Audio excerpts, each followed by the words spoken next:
Hi hello ನಮಸ್ತೆ welcome to science ಪಾಠಶಾಲೆ. This is Girish Babu. Dear aspirants, ನಾವು ಒಂದು ಲ್ಯಾಂಡ್ ಸರ್ವೇರ್ನ ಸೀರೀಸ್ ತಿಳ್ಕೊಳ್ತಾ ಹೋಗ್ತಿದ್ವಲ್ಲ. ಕ್ಲಾಸ್ 11 ತನಕ ಆಗಿದೆ. ದಿಸ್ ಇಸ್ ಕ್ಲಾಸ್ 12 ಆಗಿರುತ್ತೆ. ಸೊ ಈಗ this is not only for land surveyor, this is applicable for PSTR, HSTR, GPSTR ಎಲ್ಲದಕ್ಕೂ ಹೆಲ್ಪ್ ಆಗುತ್ತೆ. ಸೊ ಯಾಕೆಂದರೆ GPSTRದು ಒಂದು ಸಿಲೆಬಸ್ ಚೇಂಜ್ ಮಾಡಿದ್ದಾರೆ, PU ಸಿಲೆಬಸ್ ಹಾಕಿದ್ದಾರೆ. ಓಕೆನಾ? ಸೊ ಅದಕ್ಕೂ ಕೂಡ ಹೆಲ್ಪ್ ಆಗುತ್ತೆ. ನೀವು ಇದನ್ನ ನೋಡ್ತಾ ಹೋಗಿ. ಕ್ಲಿಯರ್? ಸೊ ಎಲ್ಲದರ ಕ್ವಶನ್ಸು, ಎಲ್ಲ ಒಂದು ಚಾಪ್ಟರ್ಸು ಕವರ್ ಆಗೋ ಥರ ಈ ಒಂದು ಕ್ವಶನ್ಸ್ನ ತಗೊಂಡಿದ್ದೀನಿ. Please do watch till the end. So ನಿಮ್ಮ ಫ್ರೆಂಡ್ಸ್ಗೆ ಶೇರ್ ಮಾಡಿ ಅಂತ ಹೇಳ್ತಾ ಇವತ್ತಿನ ಕ್ಲಾಸ್ನ ಸ್ಟಾರ್ಟ್ ಮಾಡ್ತಾ ಇದ್ದೀನಿ. Yes, so this is class 12 ಆಗಿರುತ್ತೆ. Okay, so it is kind of series. So here it is a first question. And one more thing I want to clarify that. So ತುಂಬ statement wise questions ತಗೊಳ್ತಾ ಇದ್ದೀನಿ, match the following ತಗೊಳ್ತಾ ಇದ್ದೀನಿ ಅಂತ. Don't be panic. Okay, this is how we are going to face the questions in future exams.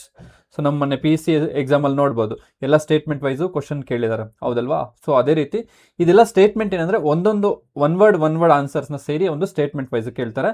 ನಿಮಗೆ statement ವೈಸಲ್ಲಿ ಓದ್ತಾ ಹೋದರೆ ತುಂಬ ಒಂದು ಇನ್ಫಾರ್ಮೇಷನ್ ಅನ್ನೋದು ನಿಮಗೆ ಕವರ್ ಆಗ್ತಾ ಹೋಗುತ್ತೆ. Don't be panic. Okay, right. So ನೋಡಿ, ಇಲ್ಲಿ ಮ್ಯಾಚ್ ದ ಫಾಲೋಯಿಂಗ್ ಕೊಟ್ಟಿದ್ದಾರೆ. ಘಟಕ 1 ದಟ್ ಈಸ್ ಪಟ್ಟಿ 1, ಪಟ್ಟಿ 2. ಸೊ ಈ ಜೌಲ್ ಕೊಟ್ಟಿದ್ದಾರೆ, ವ್ಯಾಟ್ ಕೊಟ್ಟಿದ್ದಾರೆ, ಕಿಲೋ ವ್ಯಾಟ್ ಕೊಟ್ಟಿದ್ದಾರೆ, ಮೀಟರ್ ಪರ್ ಸೆಕೆಂಡ್ ಸ್ಕ್ವೇರ್ ಕೊಟ್ಟಿದ್ದಾರೆ. ಸೊ ಈ ಕಡೆ ಏನು ಕೊಟ್ಟಿದ್ದಾರೆ? ಸಾಮರ್ಥ್ಯದ ಒಂದು ದೊಡ್ಡ ಏಕಮಾನ, ಸೊ ಪವರ್ದು ಒಂದು ಯೂನಿಟ್ ಆಗಿರುತ್ತೆ. ಸೊ ಕೆಲಸ ಅಥವಾ ಶಕ್ತಿಯ ಏಕಮಾನ ಆಗಿರುತ್ತೆ. ವರ್ಕ್ ಆ್ಯಂಡ್ ಎನರ್ಜಿನ ಒಂದು ಏಕಮಾನ ಆಗಿರುತ್ತೆ. ಗುರುತ್ವಾಕರ್ಷಣ ಬಲ, ಗುರುತ್ವಾಕರ್ಷಣ ಬಲ ಅಂತ ಬರ್ಕೊಳ್ಳಿ, ಇದು ಗುರುತ್ವಾಕರ್ಷಣ ಬಲದ ಏಕಮಾನ. ಸೊ ಅದೇ ರೀತಿ ಈ ಒಂದು ಸಾಮರ್ಥ್ಯದ ಅಂತಾರಾಷ್ಟ್ರೀಯ ಏಕಮಾನ, ಸಾಮರ್ಥ್ಯದ ಅಂತಾರಾಷ್ಟ್ರೀಯ ಏಕಮಾನ ಏನು ಕೊಟ್ಟಿದ್ದಾರೆ. ಎಸ್, ನೋಡಿ, ನೋಡ್ತಾ ಹೋಗಿ, ಡಿಕೋಡ್ ಮಾಡ್ತಾ ಹೋಗಿ ಯಾವುದು ಕರೆಕ್ಟ್ ಆನ್ಸರ್ ಆಗುತ್ತೆ. ಸೊ ನಾನು ಎಕ್ಸ್ಪ್ಲೈನ್ ಮಾಡೋಕ್ಕಿಂತ ಮುಂಚೆ ಪ್ಲೀಸ್ ಪಾಸ್ ಮಾಡಿ ನಿಮ್ಮಷ್ಟು ನೀವೇ ಒಂದು ಆನ್ಸರ್ ಮಾಡಲಿಕ್ಕೆ ಟ್ರೈ ಮಾಡಿ, ಆಯಿತಾ? ಎಸ್, ಜೌಲ್ ನೋಡಿ, ಜೌಲ್ ಅನ್ನೋದು ಯಾವುದಕ್ಕೆ? ಜೌಲ್ ಅಂದರೆ ಕೆಲಸ, ಹೌದಲ್ವಾ? ಸೊ ಇಲ್ಲಿದೆ. Next watt. ವ್ಯಾಟ್ ಅನ್ನೋದು ಯಾವುದಕ್ಕೆ ನಮಗೆ ಬರುತ್ತೆ? ವ್ಯಾಟ್ ಅನ್ನೋದು, ಸೊ ಇದು ಬಂದ್ಬಿಟ್ಟು ಸಾಮರ್ಥ್ಯದ ಅಂತಾರಾಷ್ಟ್ರೀಯ ಏಕಮಾನ, SI ಯೂನಿಟ್ ಆಫ್ ಪವರ್ ಅಂತ ಕರಿತೀವಿ. Okay okay. Next kilo watt.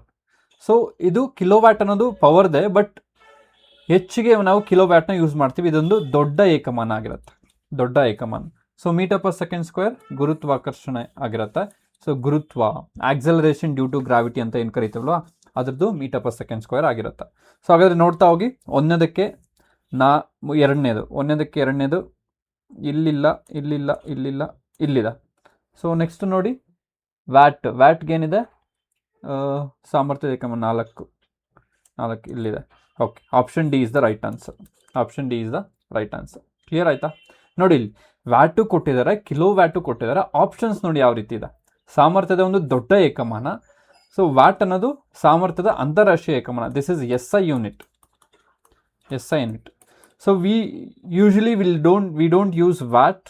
So kilo ವ್ಯಾಟ್ಸಲ್ಲೇ ನಾವು ಯೂಸ್ ಮಾಡ್ತೀವಿ. ಓಕೆ, ಸೊ ವ್ಯಾಟ್ ಅನ್ನೋದು ತುಂಬ ಚಿಕ್ಕದಿರುತ್ತೆ. So that's why will use in terms of kilo watt. Clear? I hope ಇದು ಕ್ಲಿಯರ್ ಆಗಿದೆ ಅನ್ಸುತ್ತೆ. ಆಪ್ಷನ್ ಡಿ ಅನ್ನೋದು ಸರಿಯಾದ ಉತ್ತರ ಆಗಿರುತ್ತೆ. ರೈಟ್? ಎಸ್.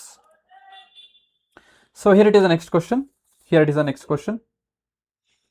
ಏನು ಕೊಟ್ಟಿದ್ದಾರೆ ನೋಡಿ, ಓದಿ ಕ್ವಶನ್, ಆಯಿತಾ? ಸೊ ಸ್ಟೇಟ್ಮೆಂಟ್ ವೈಸ್ ಎಲ್ಲ ಇರುತ್ತೆ, ಬಟ್ ಕ್ವಶನ್ನ ಓದಿ, ಆಯಿತಾ? ವಿದ್ಯುತ್ ಪ್ರವಹಿಸುತ್ತಿರುವ ಸಾಲಿನಾಯ್ಡ್ನಲ್ಲಿ ಕಾಂತಕ್ಷೇತ್ರವು ದಂಡಕಾಂತದಲ್ಲಿನ ಕಾಂತಕ್ಷೇತ್ರದಂತೆಯೇ ಇರುತ್ತದೆ. So what exactly they are telling?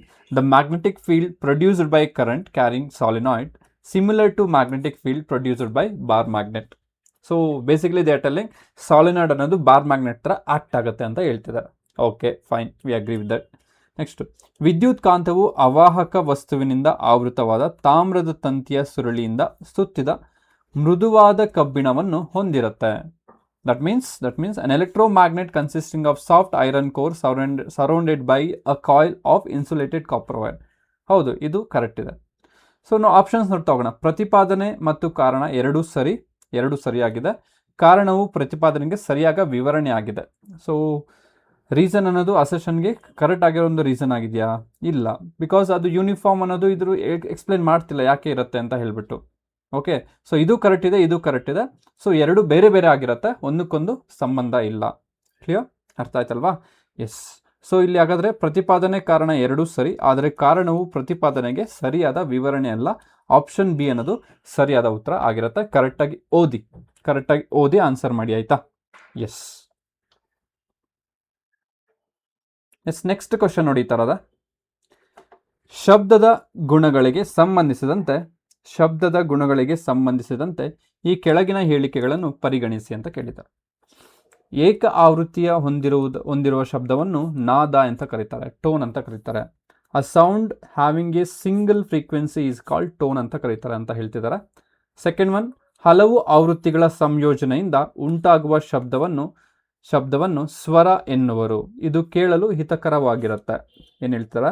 A sound produced by combinations of several frequencies is called note ಅಂತ ಕರಿತೀವಿ. ಟೋನ್ ಬೇರೆ, ನೋಟ್ ಬೇರೆ. ಇದು ಸಿಂಗಲ್ ಫ್ರೀಕ್ವೆನ್ಸಿಗೆ ಟೋನ್ ಅಂತ ಕರಿತೀವಿ, ಮಲ್ಟಿಪಲ್ ಫ್ರೀಕ್ವೆನ್ಸಿಗೆ ನೋಟ್ ಅಂತ ಕರಿತೀವಿ. And it is pleasant to hear, ಅದು ಕೇಳಲಿಕ್ಕೆ ತುಂಬ ಹಿತಕರವಾಗಿರುತ್ತಂತ. ಓಕೆನಾ? ಎಸ್. ಸೊ ಥರ್ಡ್ ಒನ್ಗೆ ಗದ್ದಲವು ಮೀನ್ಸ್ ನಾಯ್ಸ್, ಕಿವಿಗೆ ಕೇಳಲು ಹಿತಕರವಾಗಿರುತ್ತೆ. ಹೌದಾ? ಎಸ್ ನೋಡಿ, noise is pleasant to hear. ಹಾಗಾದರೆ ಆಪ್ಷನ್ಸ್ ನೋಡಿ ಯಾವುದು ಕರೆಕ್ಟ್ ಆಗಿದೆ. Which of the above statements are correct? So ಒಂದು ಮತ್ತು ಎರಡು ಮಾತ್ರ, 2 ಮತ್ತು 3 ಮಾತ್ರ, 1, 2, 3 ಮಾತ್ರ. ಸೊ ಮೂರನೇದು ರಾಂಗ್ ಇದೆ, ನಾವು ಅದನ್ನ ಹೇಳಲಿಕ್ಕೆ ಬರಲ್ಲ, ಇದು ಬರಲ್ಲ. ಸೊ ಅವಾಗ ಒಂದನೇದು ಕರೆಕ್ಟ್ ಆಗಿದೆ, ಎರಡನೇದು ಕರೆಕ್ಟ್ ಆಗಿದೆ. ಆಪ್ಷನ್ ಬಿ ಅನ್ನೋದು ಸರಿಯಾದ ಉತ್ತರ ಆಗಿರುತ್ತೆ. ಗೊತ್ತಾಗಿಲ್ಲ ಅಂದರೆ ಪ್ಲೀಸ್ ಪಾಸ್ ಮಾಡಿಬಿಟ್ಟು ನಿಧಾನಕ್ಕೆ ಓದಿ ಮತ್ತೆ ಮುಂದಕ್ಕೆ ಹೋಗಿ. Okay, understood? ಎಸ್. ನೆಕ್ಸ್ಟ್ ನೋಡಿ, ವೆರಿ ಇಂಪಾರ್ಟೆಂಟ್ ಕ್ವಶನ್ ಇದು, ಅರ್ಥ ಮಾಡ್ಕೊಳ್ಳಿ ಏನು ಕೊಟ್ಟಿದ್ದಾರೆ ಅಂತ ಹೇಳ್ಬಿಟ್ಟು. ಬೆಳಕಿನ ಕಿರಣವು ವಿರಳ ಮಾಧ್ಯಮದಿಂದ ಸಾಂದ್ರ ಮಾಧ್ಯಮಕ್ಕೆ ಚಲಿಸಿದಾಗ ಪತನ ಕೋನ ಮತ್ತು ವಕ್ರೀಭವನ ಕೋನ. ಪತನ ಕೋನ ಅಂದರೆ ಐ ಆಗಿರುತ್ತೆ, ಸೊ ಇದು ಆ್ಯಂಗಲ್ ಆಗಿರುತ್ತೆ. ಪತನ ಕೋನ, ವಕ್ರೀಭವನ ಕೋನ ಆ್ಯಂಗಲ್ ಆಗಿರುತ್ತೆ. ನಡುವಿನ ಸರಿಯಾದ ಸಂಬಂಧವನ್ನು ವಿವರಿಸಿ ಅಂತ ಹೇಳಿದ್ದಾರೆ. When a light ray passes from a rarer medium to denser medium, what is the correct relation between angle of incidence that is I and angle of refraction R ಅಂತ ಹೇಳ್ಬಿಟ್ಟು ಕೇಳಿದ್ದಾರೆ. ಏನು ಕೊಟ್ಟಿದ್ದಾರೆ? I is less than R, I is equal to R, I is greater than R, I is equal to 0 degree ಅಂತ ಕೊಟ್ಟಿದ್ದಾರೆ. So ಇದಕ್ಕೆ ನಿಮಗೆ concept ಕರೆಕ್ಟಾಗಿ ಕ್ಲಿಯರ್ ಇದ್ದರೆ ಮಾತ್ರ ಇದನ್ನ ಆನ್ಸರ್ ಮಾಡಲಿಕ್ಕೆ ಸಾಧ್ಯ. ಹಾಗಾದರೆ ಏನು ಕಾನ್ಸೆಪ್ಟು? ಫಸ್ಟ್ ಕಾನ್ಸೆಪ್ಟ್ ತಿಳ್ಕೊಳ್ಳೋಣ, ನೆಕ್ಸ್ಟ್ ಇಲ್ಲಿಗೆ ಬರೋಣ. ಓಕೆ, ಎಸ್ ನೋಡಿ, ಇಲ್ಲಿ ಡಯಾಗ್ರಾಮ್ಸ್ ಇದೆ. ಡಯಾಗ್ರಾಮ್ಸ್ನ ನೀಟಾಗಿ ಗಮನಿಸಿ, ಆಯಿತಾ? ಕರೆಕ್ಟಾಗಿ ಎಕ್ಸ್ಪ್ಲೇನ್ ಮಾಡ್ತಾ ಹೋಗ್ತೀನಿ, ಕರೆಕ್ಟಾಗಿ ಗಮನಿಸಿ ಇಲ್ಲಿ. ಸೊ ಇದು ಡೆನ್ಸರ್ ಮೀಡಿಯಂ, ಸಾಂದ್ರ ಮಾಧ್ಯಮ. ಇದು ರೇರರ್ ಮೀಡಿಯಂ, ವಿರಳ ಮಾಧ್ಯಮ. ಸಾಂದ್ರ ಮಾಧ್ಯಮ ರಿಫ್ರಾಕ್ಟಿವ್ ಇಂಡೆಕ್ಸ್ N1 ಇರುತ್ತೆ, ವಕ್ರೀಭವನ ಸೂಚ್ಯಂಕ N1 ಇರುತ್ತೆ. ಸೊ ಇದು N2 ಇರುತ್ತೆ. Okay, S. ಲೈಟ್ ಅನ್ನೋದು ಈ ರೀತಿ ಬರ್ತಿದೆ, from denser medium to rarer medium. Denser medium to rarer medium ಬಂದಾಗ it will bend away from the normal. Okay, so ಲಂಬದಿಂದ ದೂರದ ಕಡೆಗೆ ಬಾಗುತ್ತೆ. ಸೊ ಇಲ್ಲಿ ಏನಾದರೂ ರೇರರ್ ಮೀಡಿಯಂ ಇಲ್ಲ ಅಂದರೆ ಅವಾಗ ಏನಾಗುತ್ತೆ? ಲೈಟ್ ಅನ್ನೋದು ಈ ರೀತಿ ಹೋಗ್ತಿತ್ತು, ವಿತೌಟ್ ಎನಿ ಬೆಂಡಿಂಗ್ ಸ್ಟ್ರೈಟ್ ಆಗಿ ಹೋಗ್ತಿತ್ತು. Because of there is a change in medium, ಏನಾಗ್ತದೆ? ಸ್ಪೀಡ್ ಅನ್ನೋದು ಜಾಸ್ತಿ ಆಗ್ತಿದೆ, ದೂರದ ಕಡೆ ಬಾಗ್ತಿದೆ. ಓಕೆ, ಸೊ ಇಲ್ಲಿ ರಿಫ್ರಾಕ್ಟಿವ್ ಇಂಡೆಕ್ಸ್ N1 ಅನ್ನೋದು ಜಾಸ್ತಿ ಇರುತ್ತೆ N2ಗಿಂತ. ರಿಫ್ರಾಕ್ಟಿವ್ ಇಂಡೆಕ್ಸ್ ಇಲ್ಲಿ ಜಾಸ್ತಿ ಇರುತ್ತೆ, ರಿಫ್ರಾಕ್ಟಿವ್ ಇಂಡೆಕ್ಸ್ ಅನ್ನೋದು ಕಡಿಮೆ ಇರುತ್ತೆ. ರಿಫ್ರಾಕ್ಟಿವ್ ಇಂಡೆಕ್ಸ್ ಮತ್ತು ಸ್ಪೀಡ್ ಅನ್ನೋದು ಒಂದಕ್ಕೊಂದು ಇನ್ವರ್ಸ್ಲಿ ಪ್ರಪೋರ್ಷನಲ್ ಆಗಿರುತ್ತೆ, ವಿಲೋಮ ಅನುಪಾತದಲ್ಲಿರುತ್ತೆ. ಹೆಚ್ಚಿನ ರಿಫ್ರಾಕ್ಟಿವ್ ಇಂಡೆಕ್ಸ್ ಇದ್ದರೆ ಕಡಿಮೆ ಸ್ಪೀಡ್ ಇರುತ್ತೆ, ಕಡಿಮೆ ವೇಗ ಇರುತ್ತೆ. ಯಾವುದ್ರದ್ದು? ಲೈಟ್ದು. ಅದೇ ರೀತಿ ಒಂದು ಕಡಿಮೆ ರಿಫ್ರಾಕ್ಟಿವ್ ಇಂಡೆಕ್ಸ್ ಇದ್ದರೆ ಹೆಚ್ಚಿನ ಸ್ಪೀಡ್ ಇರುತ್ತೆ, ಲೈಟ್ದು. ಇಲ್ಲಿ ನೋಡಿ, ಇಲ್ಲಿ ರಿಫ್ರಾಕ್ಟಿವ್ ಇಂಡೆಕ್ಸ್ ಕಡಿಮೆ ಇದೆ, ಹೆಚ್ಚಿನ ಸ್ಪೀಡ್ ಇದೆ, ಅದಕ್ಕೆ ದೂರದ ಕಡೆ ಬಾಗ್ತಿದೆ. ಅರ್ಥ ಆಯ್ತಲ್ವಾ? Yes, coming to this. So ಇದು ಐ ಅಲ್ವಾ? ಇದು ಐ, ಆ್ಯಂಗಲ್ ಆಫ್ ಇನ್ಸಿಡೆನ್ಸ್. ಓಕೆನಾ? ಸೊ ಹಾಗಾದರೆ ಇದು ಎಷ್ಟಿರುತ್ತೆ? ಇದು ಆ್ಯಂಗಲ್ ಆಫ್ ರಿಫ್ರಾಕ್ಷನ್. ಇದು ಎಷ್ಟಿರುತ್ತೆ? ಆ್ಯಂಗಲ್ ಆಫ್ ಡಿವಿಯೇಷನ್ ಅಂತ ಕರಿತೀವಿ, ಆ್ಯಂಗಲ್ ಆಫ್ ಡಿವಿಯೇಷನ್ ಅಂತ ಹೇಳ್ಬಿಟ್ಟು. ಹಾಗಾದರೆ ನಮಗೆ ಈ ಒಂದು ಡಿವಿಯೇಷನ್, ಈ ಇದು ಸೇರಿ R, angle of refraction is equal to ಇದನ್ನು ಮತ್ತು ಇದನ್ನು ಎರಡೂ ಸೇರಿಸಿದ್ರೆ ನಮಗೇನು ಬರುತ್ತೆ? ಆರ್ ಬರುತ್ತೆ. That is I plus D. ಇಲ್ಲಿ ನೋಡಿ, ಇದು ಆ್ಯಕ್ಚುಲಿ ಹಿಂಗಿರುತ್ತೆ. ಇದು ಹಿಂಗೇ ಹೋದರೆ ಏನಾಗುತ್ತೆ, ಇದು ಹಿಂಗೇ ಹೋದರೆ ಈ ಒಂದು ಆ್ಯಂಗಲ್ ಏನಿರುತ್ತಲ್ವ ಇದು ಪ್ಲಸ್ ಇದನ್ನು ಮಾಡಿದ್ರೆ ನಮಗೆ ಬರುತ್ತಲ್ವಾ. ಹಾಗಾದರೆ ಇದು ನಮಗೆ ಗೊತ್ತಿಲ್ಲ, ಬಟ್ ಇಲ್ಲಿ ನೋಡಿ ಈ ಒಂದು ಆ್ಯಂಗಲ್ಲು ಈಕ್ವಲ್ ಇರುತ್ತೆ. ಇದು ಐ ಇದ್ದರೆ ಇದು ಐ ಎ ಇದೆ, ಇದು ಐ ಎ ಇದೆ, ಆಪೋಸಿಟ್ ಆ್ಯಂಗಲ್ಸ್. ಸೊ ಇದು ಐ ಇರುತ್ತೆ. ಸೊ ಇದು ಐ ಇದ್ದು ಇದು ಐ ಇದ್ದರೆ ಅವಾಗ ಇದು ಐ ಪ್ಲಸ್ ಡಿ ಮಾಡಿದ್ರೆ ನಮಗೆ ಆರ್ ಬರುತ್ತೆ. ಟೋಟಲ್ ಇಲ್ಲಿಂದ ಇಲ್ಲಿಗೆ ಬೇಕು ನನಗೆ. ಸೊ ಇಲ್ಲಿಂದ ಇಲ್ಲಿಗೆ ಐ ಇದೆ, ಇಲ್ಲಿಂದ ಇಲ್ಲಿಗೆ ಡಿ ಇದೆ, ಇಲ್ಲಿಂದ ಇಲ್ಲಿಗೆ ಡಿ ಇದೆ, ರೈಟ್. ಅವಾಗ ಐ ಪ್ಲಸ್ ಡಿ ಮಾಡಿದ್ರೆ ನನಗೆ ಆರ್ ಬಂದ್ಬಿಡುತ್ತೆ, ಹೌದಲ್ವಾ. ಆಗ ನನಗೆ ಡಿವಿಯೇಷನ್ ಬೇಕು ಅಂದರೆ ಏನು ಮಾಡಬೇಕು, D is equal to R minus I ಆಗಿರುತ್ತೆ, ನೆನ್ಪಿಟ್ಕೊಳ್ಳಿ. ಅವರೇನು ಡಿವಿಯೇಷನ್ ಕೇಳಿದ್ರೆ ಆರ್ ಮೈನಸ್ ಐ ಅಂತ ಇಡಬೇಕು. Okay, clear with this? I hope ಇದು ಕ್ಲಿಯರ್ ಆಗಿದೆ ಅನ್ಸುತ್ತೆ. ಆವಾಗ ಇಲ್ಲೇನಾಗುತ್ತೆ, ಇವಾಗ ಏನಾಗುತ್ತೆ, ಈ ಒಂದು ಆ್ಯಂಗಲ್ ಆಫ್ ರಿಫ್ರಾಕ್ಷನ್ ಅನ್ನೋದು ಆ್ಯಂಗಲ್ ಆಫ್ ಇನ್ಸಿಡೆನ್ಸ್ಗಿಂತ ಜಾಸ್ತಿ ಇರುತ್ತೆ. ಓಕೆ. ಸೊ ಅದೇ ರೀತಿ come this side. So this is the ray is coming like this. ಎಲ್ಲಿಂದ ಬರ್ತದೆ? ಫ್ರಮ್ ರೇರರ್ ಮೀಡಿಯಮ್ ಇಂದ ಬರ್ತದೆ. ಇದು ವಿರಳ ಮಾಧ್ಯಮ. ಸೊ ಇದು ಏನಾಗುತ್ತೆ, ಸಾಂದ್ರ ಮಾಧ್ಯಮ ಆಗಿರುತ್ತೆ. ಓಕೆ, ಸೊ ಕರೆಕ್ಟಾಗಿ ಪ್ಲೀಸ್ ದಯವಿಟ್ಟು ನೀಟಾಗಿ ಕೇಳಿಸ್ಕೊಳ್ಳಿ, ತುಂಬ ಕನ್ಫ್ಯೂಷನ್ ಆಗುತ್ತೆ ಇದು, ಡೋಂಟ್ ಕನ್ಫ್ಯೂಸ್. Okay, S. ಯಾವಾಗ ಒಂದು ವಿರಳ ಮಾಧ್ಯಮದಿಂದ ಸಾಂದ್ರ ಮಾಧ್ಯಮಕ್ಕೆ ಒಂದು ಲೈಟು ಪ್ರವೇಶಿಸಿದಾಗ what will happen? It will bend towards the normal. ಯಾಕೆ ಅಂದರೆ ಸಾಂದ್ರ ಮಾಧ್ಯಮದ್ದು ರಿಫ್ರಾಕ್ಟಿವ್ ಇಂಡೆಕ್ಸ್ ಅನ್ನೋದು ಜಾಸ್ತಿ ಇರುತ್ತೆ, okay, compare to rarer medium. ಅದಕ್ಕೆ ನೋಡಿ N1 is less than N2. ಇದ್ರದ್ದು ಕಡಿಮೆ ಇರುತ್ತೆ ರಿಫ್ರಾಕ್ಟಿವ್ ಇಂಡೆಕ್ಸ್ ಅನ್ನೋದು ಜಾಸ್ತಿ ಇರುತ್ತೆ. ಯಾವಾಗ ಕಡಿಮೆ ರಿಫ್ರಾಕ್ಟಿವ್ ಇಂಡೆಕ್ಸಿಂದ ಜಾಸ್ತಿ ಇರೋ ರಿಫ್ರಾಕ್ಟಿವ್ ಇಂಡೆಕ್ಸ್ ಕಡೆ ಹೋದರೆ ಲೈಟ್ ಅನ್ನೋದು ಸ್ಪೀಡ್ ಅನ್ನೋದು ಕಡಿಮೆ ಆಗ್ತಾ ಹೋಗುತ್ತೆ. ಯಾವಾಗ ಸ್ಪೀಡು ಕಡಿಮೆ ಆಗುತ್ತಲ್ವಾ ಆವಾಗ ಒಂದು ರಿಫ್ರಾಕ್ಟೆಡ್ ಲೈನ್ ಅನ್ನೋದು ಲಂಬದ ಕಡೆ ಬಾಗುತ್ತೆ. ಯಾವ ಕಡೆ ಬಾಗುತ್ತೆ? ಲಂಬದ ಕಡೆ ಬಾಗುತ್ತೆ. If there is no denser medium ಇಲ್ಲ ಅಂತ ಇಟ್ಕೊಳ್ಳಿ, ಸಾಂದ್ರ ಮಾಧ್ಯಮ ಇಲ್ಲ ಅಂತ ಇಟ್ಕೊಳ್ಳಿ, ಅವಾಗ ಲೈಟ್ ಹೆಂಗೆ ಹೋಗ್ತಿತ್ತು? ರೇ ಅನ್ನೋದು ಹಿಂಗೆ ಹೋಗ್ತಿತ್ತು, ಸ್ಟ್ರೈಟ್ ಆಗಿ ಹೋಗ್ತಿತ್ತು. Because of there is the denser medium, it is bending towards the normal. How much it is bending? This much is the bending. ಇಷ್ಟು ಅನ್ನೋದು ಬೆಂಡ್ ಆಗ್ತದೆ. This is deviation. ಓಕೆ. ಅವಾಗ ಇದು ಐ ಅಂದರೆ ಟೋಟಲ್ಲು, ಇದು total I ಇರುತ್ತೆ. So ಅವಾಗ ನಮ್ಗೆ ಏನು ಬರುತ್ತೆ? ಇಲ್ಲೇ ಬರೀತೀನಿ ನೋಡಿ, I is equal to R plus D. ಇದು ಬಂದು ಆರ್ ಇರುತ್ತೆ, ಇದು ಬಂದು ಡಿ ಇರುತ್ತೆ, ಇದು ಪ್ಲಸ್ ಇದು ಮಾಡಿದ್ರೆ ನಮ್ಗೆ ಏನು ಬರುತ್ತೆ? ಐ ಬರುತ್ತೆ. ನಮಗೆ ಡಿವಿಯೇಷನ್ ಬೇಕಾ? D is equal to I minus R ಇರುತ್ತೆ, ನೆನ್ಪಿಟ್ಕೊಳ್ಳಿ. Is that clear? ಎಸ್. ನೋಡಿ, when the ray is travelling from denser medium to rarer medium, deviation is equal to R minus I ಇರುತ್ತೆ. Next angle of refraction is greater than angle of incidence ಇರುತ್ತೆ, ನೆನ್ಪಿಟ್ಕೊಳ್ಳಿ. ಅದೇ ರೀತಿ ಇಲ್ಲಿ ಒಂದು light ಅನ್ನೋದು rare ಮೀಡಿಯಮಿಂದ denser ಮೀಡಿಯಮ್ಗೆ ಹೋದರೆ, ವಿರಳ ಮಾಧ್ಯಮದಿಂದ ಸಾಂದ್ರ ಮಾಧ್ಯಮಕ್ಕೆ ಹೋದರೆ ಏನಾಗುತ್ತೆ? I is greater than R, ಅಥವಾ R is less than I. ಇಲ್ಲಿ ಐ ಜಾಸ್ತಿ ಇರುತ್ತೆ, ಇಲ್ಲಿ ಆರ್ ಜಾಸ್ತಿ ಇರುತ್ತೆ, ಅಷ್ಟೇ ಡಿಫ್ರೆನ್ಸ್, ಬೇರೆ ಏನೂ ಇಲ್ಲ. ಕ್ಲಿಯರ್? ಡಿವಿಯೇಷನ್ ಹೆಂಗಂತ ಗೊತ್ತಾಯ್ತಾ? ಎಸ್, ಐ ಹೋಪ್ ಇದು ತುಂಬ ಕ್ಲಿಯರ್ ಆಗಿದೆ ಅನ್ಸುತ್ತೆ. ನಿಮಗೆ ಆ್ಯಂಗಲ್ಸು ಕರೆಕ್ಟಾಗಿ ಕ್ಲಿಯರ್ ಪಿಕ್ಚರ್ ಬಂದರೆ ನೀವು ಈಸಿಯಾಗಿ ಐಡೆಂಟಿಫೈ ಮಾಡ್ಬೋದಾಗಿರುತ್ತೆ. ಕ್ಲಿಯರ್? ಅಂಡರ್ಸ್ಟುಡ್? ಎಸ್. ಸೊ ಅದೇ ರೀತಿ ನಾನು ಇಲ್ಲಿ ಸ್ನೆಲ್ಸ್ ಲಾ ಬಗ್ಗೆ ಮಾತಾಡ್ಬಿಡ್ತೀನಿ. ಸ್ನೆಲ್ಸ್ ಲಾ ಏನು ಹೇಳುತ್ತೆ? Sine I by sine R is equal to constant, that is refractive index ಅಂತ ಕರಿತೀವಿ. ಇದನ್ನು ನಾನು ಈ ಥರ ಕೂಡ ಬರೀಬೋದು, sine I by sine R is equal to N2 by N1 ಅಂತ ಬರೀತೀನಿ. ಸೊ ಇದನ್ನ ನಾನು ಸಿಂಪ್ಲಿಫೈ ಮಾಡಿದ್ರೆ ಏನಾಗುತ್ತೆ? Sine I N1 is equal to N2 sine R. Okay. So N1 actually ಇದು ಹೆಂಗೆ ಬರಬೇಕಂದ್ರೆ, ನೆನ್ಪಿಡ್ಬೇಕಂದ್ರೆ ಆರಾಮ್ಸೆ ನೆನ್ಪಿಡ್ಬೋದು.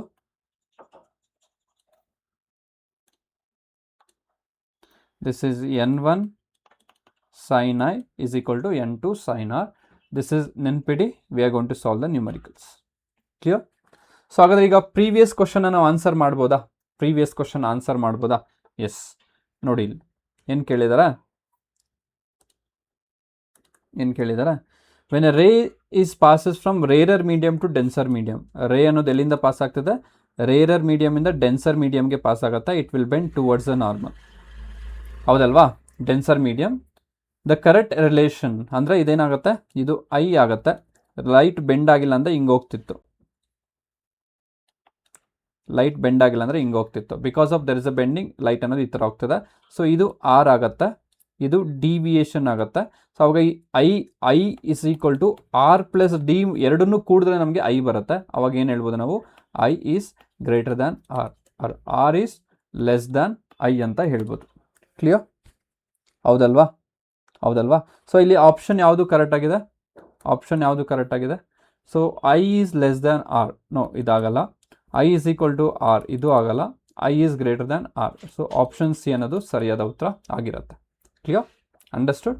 I hope it is clear. Yes, this is how you have to answer such kind of things. Okay, yes. So ನೋಡಿ ಇಲ್ಲಿ ಅದನ್ನೇ explain ಮಾಡ್ತಾ ಹೋಗಿದ್ರೆ, when the ray is passes from an optically denser rarer medium to optically denser medium, I is greater than R. Yes, angle of deviation D is equal to I minus R ಆಗುತ್ತೆ. The refracted ray bend towards the normal ಆಗುತ್ತೆ. The velocity and wavelength is going to be decreases. Velocity ಮತ್ತು wavelength, ತರಂಗ ದೂರ ಅನ್ನೋದೇನಾಗುತ್ತೆ, ಕಡಿಮೆ ಆಗ್ತಾ ಹೋಗುತ್ತೆ. Okay, so ಅದೇ ರೀತಿ when ray travelling from or passes from denser medium to rarer medium ಏನಾಗುತ್ತೆ, R is greater than I ಆಗಿರುತ್ತೆ. Angle of deviation D is equal to R minus I ಆಗಿರುತ್ತೆ. The refracted ray bends away from the normal ಆಗಿರುತ್ತೆ. The velocity and wavelength increases ಆಗಿರುತ್ತೆ.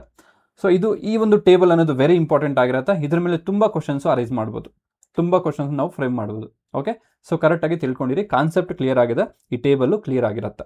Clear? Yes. Think about this question.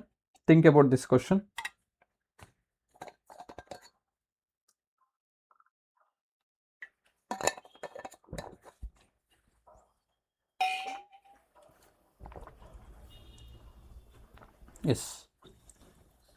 So column 1 column 2 ಕೊಟ್ಟಿದ್ದಾರೆ. ಏನು ಕೊಟ್ಟಿದ್ದಾರೆ? ನೂಕುಬಲ ಕೊಟ್ಟಿದ್ದಾರೆ, thrust ಅಂತ ಕರಿತೀವಿ. ನೆಕ್ಸ್ಟು ಪ್ರೆಷರ್ ಕೊಟ್ಟಿದ್ದಾರೆ, ವೆಯ್ಟ್ ಕೊಟ್ಟಿದ್ದಾರೆ, ಡೆನ್ಸಿಟಿ ಕೊಟ್ಟಿದ್ದಾರೆ. ಈ ಒಂದು ಕ್ವಶನಲ್ಲಿ 4 ಕ್ವಶನ್, ನೀವು ಒನ್ಲೈನರ್ ಏನು ಕರಿತೀರಲ್ಲ, 4 ಕ್ವಶನ್ನು ಇಲ್ಲಿ ಕವರ್ ಆಗ್ತಾ ಇದೆ ಒಂದೇ ಕ್ವಶನಲ್ಲಿ. ಕ್ಲಿಯರ್? ಎಸ್. ನೋಡಿ ಏನು ಕೊಟ್ಟಿದ್ದಾರೆ. ಥ್ರಸ್ಟ್ ಅಂದರೆ ಏನು? ಥ್ರಸ್ಟ್ ಅಂದರೆ ಈ ಕಡೆ ಏನು ಕೊಟ್ಟಿದ್ದಾರೆ ಒಂದ್ಸರಿ ನೋಡುವ. ಏಕಮಾನ ವಿಸ್ತೀರ್ಣದ ಮೇಲೆ ದಯವಿಟ್ಟು ನಾನು ಆನ್ಸರ್ ಮಾಡೋಕ್ಕಿಂತ ಮುಂಚೆ ಪಾಸ್ ಮಾಡಿಬಿಟ್ಟು ನೀವು ಆನ್ಸರ್ ಮಾಡಿ, ನೆಕ್ಸ್ಟು ವಿಡಿಯೋ ನೋಡ್ತಾ ಹೋಗಿ. ಏಕಮಾನ ವಿಸ್ತೀರ್ಣದ ಮೇಲಿನ ನೂಕುಬಲ, thrust acting per unit area. Next, ಮೇಲ್ಮೈಗೆ ಲಂಬವಾಗಿ ಒಂದು ವಸ್ತುವಿನ ಮೇಲೆ ವರ್ತಿಸುವ ಬಲ, force acting normally on the surface of an object. Next, ಭೂಮಿಯು ಒಂದು ವಸ್ತುವನ್ನು ಆಕರ್ಷಿಸುವ ಬಲವಾಗಿರುತ್ತೆ, force with which earth attracts an object. ಒಂದು ಏಕಮಾನ ಗಾತ್ರದ ಮೇಲಿನ ರಾಶಿ, ಮಾಸ್ ಪರ್ ಯೂನಿಟ್ ವಾಲ್ಯೂಮ್. ನೋಡಿ ಇಲ್ಲಿ ಥ್ರಸ್ಟ್ ಇದೆ, ನೂಕುಬಲ ಅಂತ ಇದೆ, ಇಲ್ಲಿ ನೂಕುಬಲ ಅಂತ ಇದೆ. ಸೊ ಹಂಗಂತ ಹೇಳ್ಬಿಟ್ಟು ಇದು ಕರೆಕ್ಟಾಗಿದೆ ಅಂತ ಹೋಗಬೇಡಿ. Don't confuse. ನಿಮಗೆ ಕರೆಕ್ಟಾಗಿ ನಾಲೆಡ್ಜ್ ಇರಬೇಕು ವಾಟ್ ಎಕ್ಸಾಕ್ಟ್ಲಿ ಇದೆ ಥ್ರಸ್ಟ್ ಅಂದರೆ ಯಾವುದೇ ಒಂದು ಆಬ್ಜೆಕ್ಟ್ ಮೇಲೆ ಲಂಬವಾಗಿ ಆ್ಯಕ್ಟ್ ಮಾಡುವ ಒಂದು ಬಲವಾಗಿರುತ್ತೆ. Just a force acting perpendicular to the surface of an object. Okay, so ಹಾಗಾದ್ರೆ ನೂಕುಬಲಕ್ಕೆ ಎರಡನೇದಾಗತ್ತೆ. ನೂಕುಬಲ ಎಲ್ಲಿದೆ? ಇಲ್ಲಿದೆ. ಓಕೆ, ಸೊ ನೆಕ್ಸ್ಟು ಪ್ರೆಷರ್, ಒತ್ತಡ ಅಂದರೆ ಏನಿದೆ? So force per unit area. What kind of force it is a thrust ಅಂತ ಕರಿತೀವಿ, ನೂಕುಬಲ. ಸೊ ಹಾಗಾದರೆ ಫೋರ್ಸ್ ಪರ್ ಯೂನಿಟ್ ಏರಿಯಾ ಇದಾಗುತ್ತೆ. ತೂಕ ಅನ್ನೋದು ಭೂಮಿಯ ಒಂದು ವಸ್ತುವನ್ನು ಆಕರ್ಷಿಸುವ ಬಲವಾಗಿರುತ್ತೆ. ಹೌದು. ಸಾಂದ್ರತೆ ಅಂದರೆ ಮಾಸ್ ಪರ್ ಯೂನಿಟ್ ವಾಲ್ಯೂಮ್ ಆಗಿರುತ್ತೆ. ಸೊ ಹಾಗಾದರೆ ಆಪ್ಷನ್ ಬಿ ಅನ್ನೋದು ಸರಿಯಾದ ಉತ್ತರ ಆಗಿರುತ್ತೆ. Clear with this? I hope ಇದು ಕ್ಲಿಯರ್ ಆಗಿದೆ ಅನ್ಸುತ್ತಾ? Will go to next one.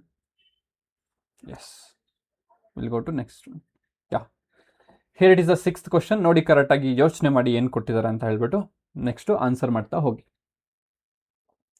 So ಇನ್ನೂ ಯಾರು ನೋಡಿಲ್ಲ, ಯಾರು ಲೈಕ್ ಮಾಡಿಲ್ಲ, ಪ್ಲೀಸ್ ಡೂ ಲೈಕ್ ಮಾಡಿ, ನಿಮ್ಮ ಫ್ರೆಂಡ್ಸ್ಗೆ ಶೇರ್ ಮಾಡಿ.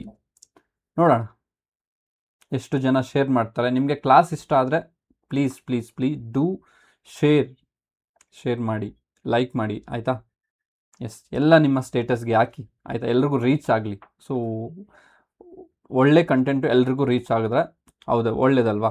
ಎಸ್ ನೋಡಿ, ಎಕ್ಸ್ರೇ ಕಿರಣಗಳ ಕುರಿತು ಕೆಳಗಿನ ಹೇಳಿಕೆಗಳನ್ನು ಪರಿಗಣಿಸಿ. Consider the following statements about X rays. So ಏನು ಕೊಟ್ಟಿದ್ದಾರೆ, ಎಕ್ಸ್ ಕಿರಣಗಳನ್ನು ವಿಲಿಯಂ ಕಾರ್ನಾಡ್ ರಾಂಟಜನ್ ಅನ್ನೋರು 1895ರಲ್ಲಿ ಕಂಡುಹಿಡಿತಾರೆ. So X rays were discovered by William Conrad Roentgen in 1895. Okay, second one, Roentgen ಅವರು 1901ರಲ್ಲಿ ಭೌತಶಾಸ್ತ್ರಜ್ಞ ಅಥವಾ ಭೌತವಿಜ್ಞಾನ ಮೊದಲ ನೊಬೆಲ್ ಪ್ರಶಸ್ತಿ ಪಡೆದರು. William Roentgen receives the first Nobel in 1901. 1901ನಲ್ಲಿ ಇವರು ನೋಬೆಲ್ನ ಪಡಿತಾರಂತೆ. ವಿದ್ಯುತ್ ಕಾಂತೀಯ ವರ್ಣಪಟದಲ್ಲಿ ಎಕ್ಸ್ರೇ ಕಿರಣಗಳು ಗರಿಷ್ಠ ಆವರ್ತನ ಮತ್ತು ಕನಿಷ್ಠ ತರಂಗ ದೂರವನ್ನು ಹೊಂದಿರುತ್ತಂತೆ. X rays have highest frequency and shortest wavelength in the electromagnetic spectrum ಅಂತ ಕೇಳಿದ್ದಾರೆ. ಓಕೆ, ಮೇಲಿನ ಹೇಳಿಕೆಗಳಲ್ಲಿ ಯಾವುವು ಸರಿಯಾಗಿದ್ದಾವೆ? ಇದು ತುಂಬ ಚೆನ್ನಾಗಿ, ನನಗಂತೂ ಇಷ್ಟ ಆಯಿತು ಈ ಕ್ವಶನ್, ಅಷ್ಟು ಚೆನ್ನಾಗಿದೆ ಕ್ವಶನ್. ಓಕೆ, ಸೊ ನೋಡಿ ಇಲ್ಲಿ ಎಷ್ಟು ಇಂಪಾರ್ಟೆಂಟ್ ಪಾಯಿಂಟ್ಸ್ ಇದೆ ಇದರಲ್ಲಿ ಅಂದರೆ, ಎಕ್ಸ್ರೇ ಕಂಡುಹಿಡಿದಿದ್ದು ಯಾರಂದರೆ 1 ಮಾರ್ಕಲ್ಲಿ ಕೇಳ್ಬೋದು, ರಾಂಟಜನ್. ಓಕೆನಾ, ಎಷ್ಟರಲ್ಲಿ ಕಂಡುಹಿಡಿದ್ರೆ 1895 ಕಂಡುಹಿಡಿತಾರೆ, ಅದು ಕರೆಕ್ಟ್ ಆಗಿದೆ. ನೆಕ್ಸ್ಟು ಈ ಒಂದು ಎಕ್ಸ್ರೇನ ಕಂಡುಹಿಡಿದಕ್ಕೆ ಇವರಿಗೆ ನೋಬೆಲ್ ಸಿಗುತ್ತೆ. ಸೊ ಎಷ್ಟರಲ್ಲಿ ಸಿಗುತ್ತೆ ಅಂದರೆ 1901ರಲ್ಲಿ ಸಿಗುತ್ತೆ, ಕರೆಕ್ಟ್ ಆಗಿದೆ. ಮೊಟ್ಟ ಮೊದಲ ಬಾರಿಗೆ ನೋಬೆಲ್ ಯಾರಿಗೆ ಕೊಟ್ಟಿದ್ದು ಅಂದರೆ ಇವ್ರಿಗೆ ಆಗಿರುತ್ತೆ. ಯಾರಿಗೆ? ವಿಲಿಯಂ ರಾಂಟಜನ್ ಅವರಿಗೆ. ಯಾವ ಒಂದು ಆವಿಷ್ಕಾರಕ್ಕಾಗಿ? ಎಕ್ಸ್ರೇನ ಒಂದು ಆವಿಷ್ಕಾರಕ್ಕಾಗಿ, ಅದು ಕರೆಕ್ಟ್ ಆಗಿದೆ. ನೆಕ್ಸ್ಟ್ ಕಮಿಂಗ್ ಟು ದಿಸ್, ಅದರಲ್ಲಿ ನೀವು ಸ್ಟ್ಯಾಟಿಕ್ GK ಓದಿದ್ರೆ ಅದರಲ್ಲಿ ಕವರ್ ಆಗುತ್ತೆ ಅದು, ಬಟ್ ಕಾನ್ಸೆಪ್ಟ್ ಗೊತ್ತಿದ್ರೆ ಇದು ಮಾತ್ರ ಕವರ್ ಆಗುತ್ತೆ. ಕಾನ್ಸೆಪ್ಟ್ ಗೊತ್ತಿದ್ರೆ ಥರ್ಡ್ ಪಾಯಿಂಟ್ ಗೊತ್ತಾಗುತ್ತೆ, ಇಲ್ಲಾಂದರೆ ಗೊತ್ತಾಗೋದಿಲ್ಲ, ಹೌದಲ್ವಾ? ಏನು ಕಾನ್ಸೆಪ್ಟು? ಸೊ ಎಲೆಕ್ಟ್ರೋಮ್ಯಾಗ್ನೆಟಿಕ್ ಸ್ಪೆಕ್ಟ್ರಮ್ ಅಂದರೆ ಏನಿರುತ್ತೆ? ಎಲೆಕ್ಟ್ರೋಮ್ಯಾಗ್ನೆಟಿಕ್ ಸ್ಪೆಕ್ಟ್ರಮಲ್ಲಿ ಏನಿರುತ್ತೆ? ರೇಡಿಯೋ ವೇವ್ಸ್ ಇರುತ್ತೆ, ಮೈಕ್ರೋವೇವ್ಸ್ ಇರುತ್ತೆ, ಇನ್ಫ್ರಾರೆಡ್ ರೇಸ್ ಇರುತ್ತೆ, ವಿಸಿಬಲ್ ರೇಸ್ ಇರುತ್ತೆ, ನೆಕ್ಸ್ಟು UV ಇರುತ್ತೆ, ಎಕ್ಸ್ರೇ ಇರುತ್ತೆ, ಗಾಮಾ ರೇ ಇರುತ್ತೆ.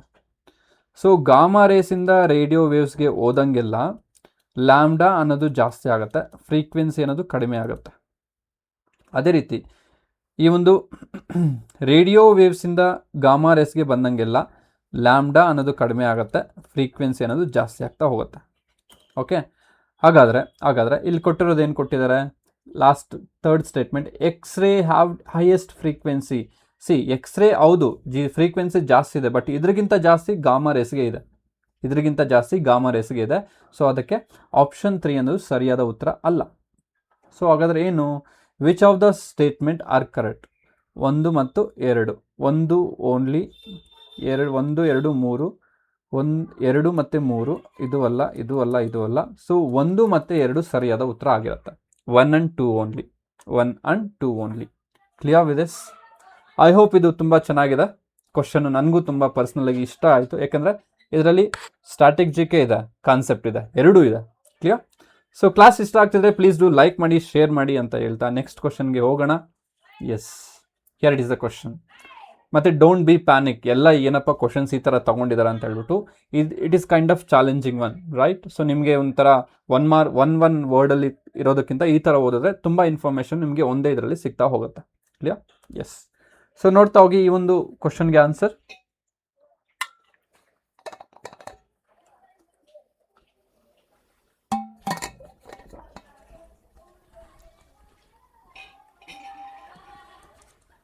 ಎಸ್, ಇದರಲ್ಲಿ ಏನಿದೆ? ವಿದ್ಯುತ್ ಇಸ್ತ್ರಿ ಪೆಟ್ಟಿಗೆ, ಐರನ್ ಬಾಕ್ಸ್ ಇದೆ, ಎಲೆಕ್ಟ್ರಿಕ್ ಬಲ್ಬ್ ಇದೆ, ವಿದ್ಯುತ್ ಬಲ್ಬು, ಫ್ಯೂಸ್ ಇದೆ. ಸೊ ಇದರಲ್ಲಿ ಏನಿದೆ? ಫ್ಯಾನ್ ಇದೆ. ಇದು ಫ್ಯಾನು, ಇದು ಫ್ಯೂಸು, ಇದು ಬಲ್ಬು, ಇದು ಐರನ್ ಬಾಕ್ಸ್. ಈ ಕಡೆ ಕೊಟ್ಟಿದ್ದಾರೆ ನೋಡಿ, ಎಲ್ಲನೂ ನೋಡಿದ್ರೆ ಒಂದೇ ಒಂದು ಕಾನ್ಸೆಪ್ಟಲ್ಲಿ ಬರುತ್ತೆ ಅನಿಸುತ್ತೆ. ಬಟ್ ಇಲ್ಲಿ ನೋಡಿ ಏನು ಆಗಿ ಹೋಗ್ತಿದೆ ಅಂತ ಹೇಳ್ಬಿಟ್ಟು ನೋಡಿ ಇಲ್ಲಿ, ಆಯಿತಾ? ಹೌದಲ್ವಾ? ಎಸ್. ಓಕೆ, ಇಲ್ಲೇನು ಕೊಟ್ಟಿದ್ದಾರೆ? ವಿದ್ಯುತ್ ಪ್ರವಾಹದ ಉಷ್ಣೋತ್ಪಾದನಾ ಪರಿಣಾಮದಿಂದ ರಕ್ಷಣೆ, ಅಂದರೆ protection using heating effect of electric current ಅಂತ ಕೊಟ್ಟಿದ್ದಾರೆ. ಓಕೆನಾ? ಎಸ್. ಸೊ ಇದನ್ನ ಪ್ರೊಟೆಕ್ಷನ್ ಎಲ್ಲಿ ಮಾಡುತ್ತೆ, ನಮಗೆ ಫ್ಯೂಸ್ನ ಯೂಸ್ ಮಾಡ್ತೀವಿ, ಪ್ರೊಟೆಕ್ಷನ್ ಮಾಡುತ್ತೆ, ಹೌದಾ? ಎಸ್.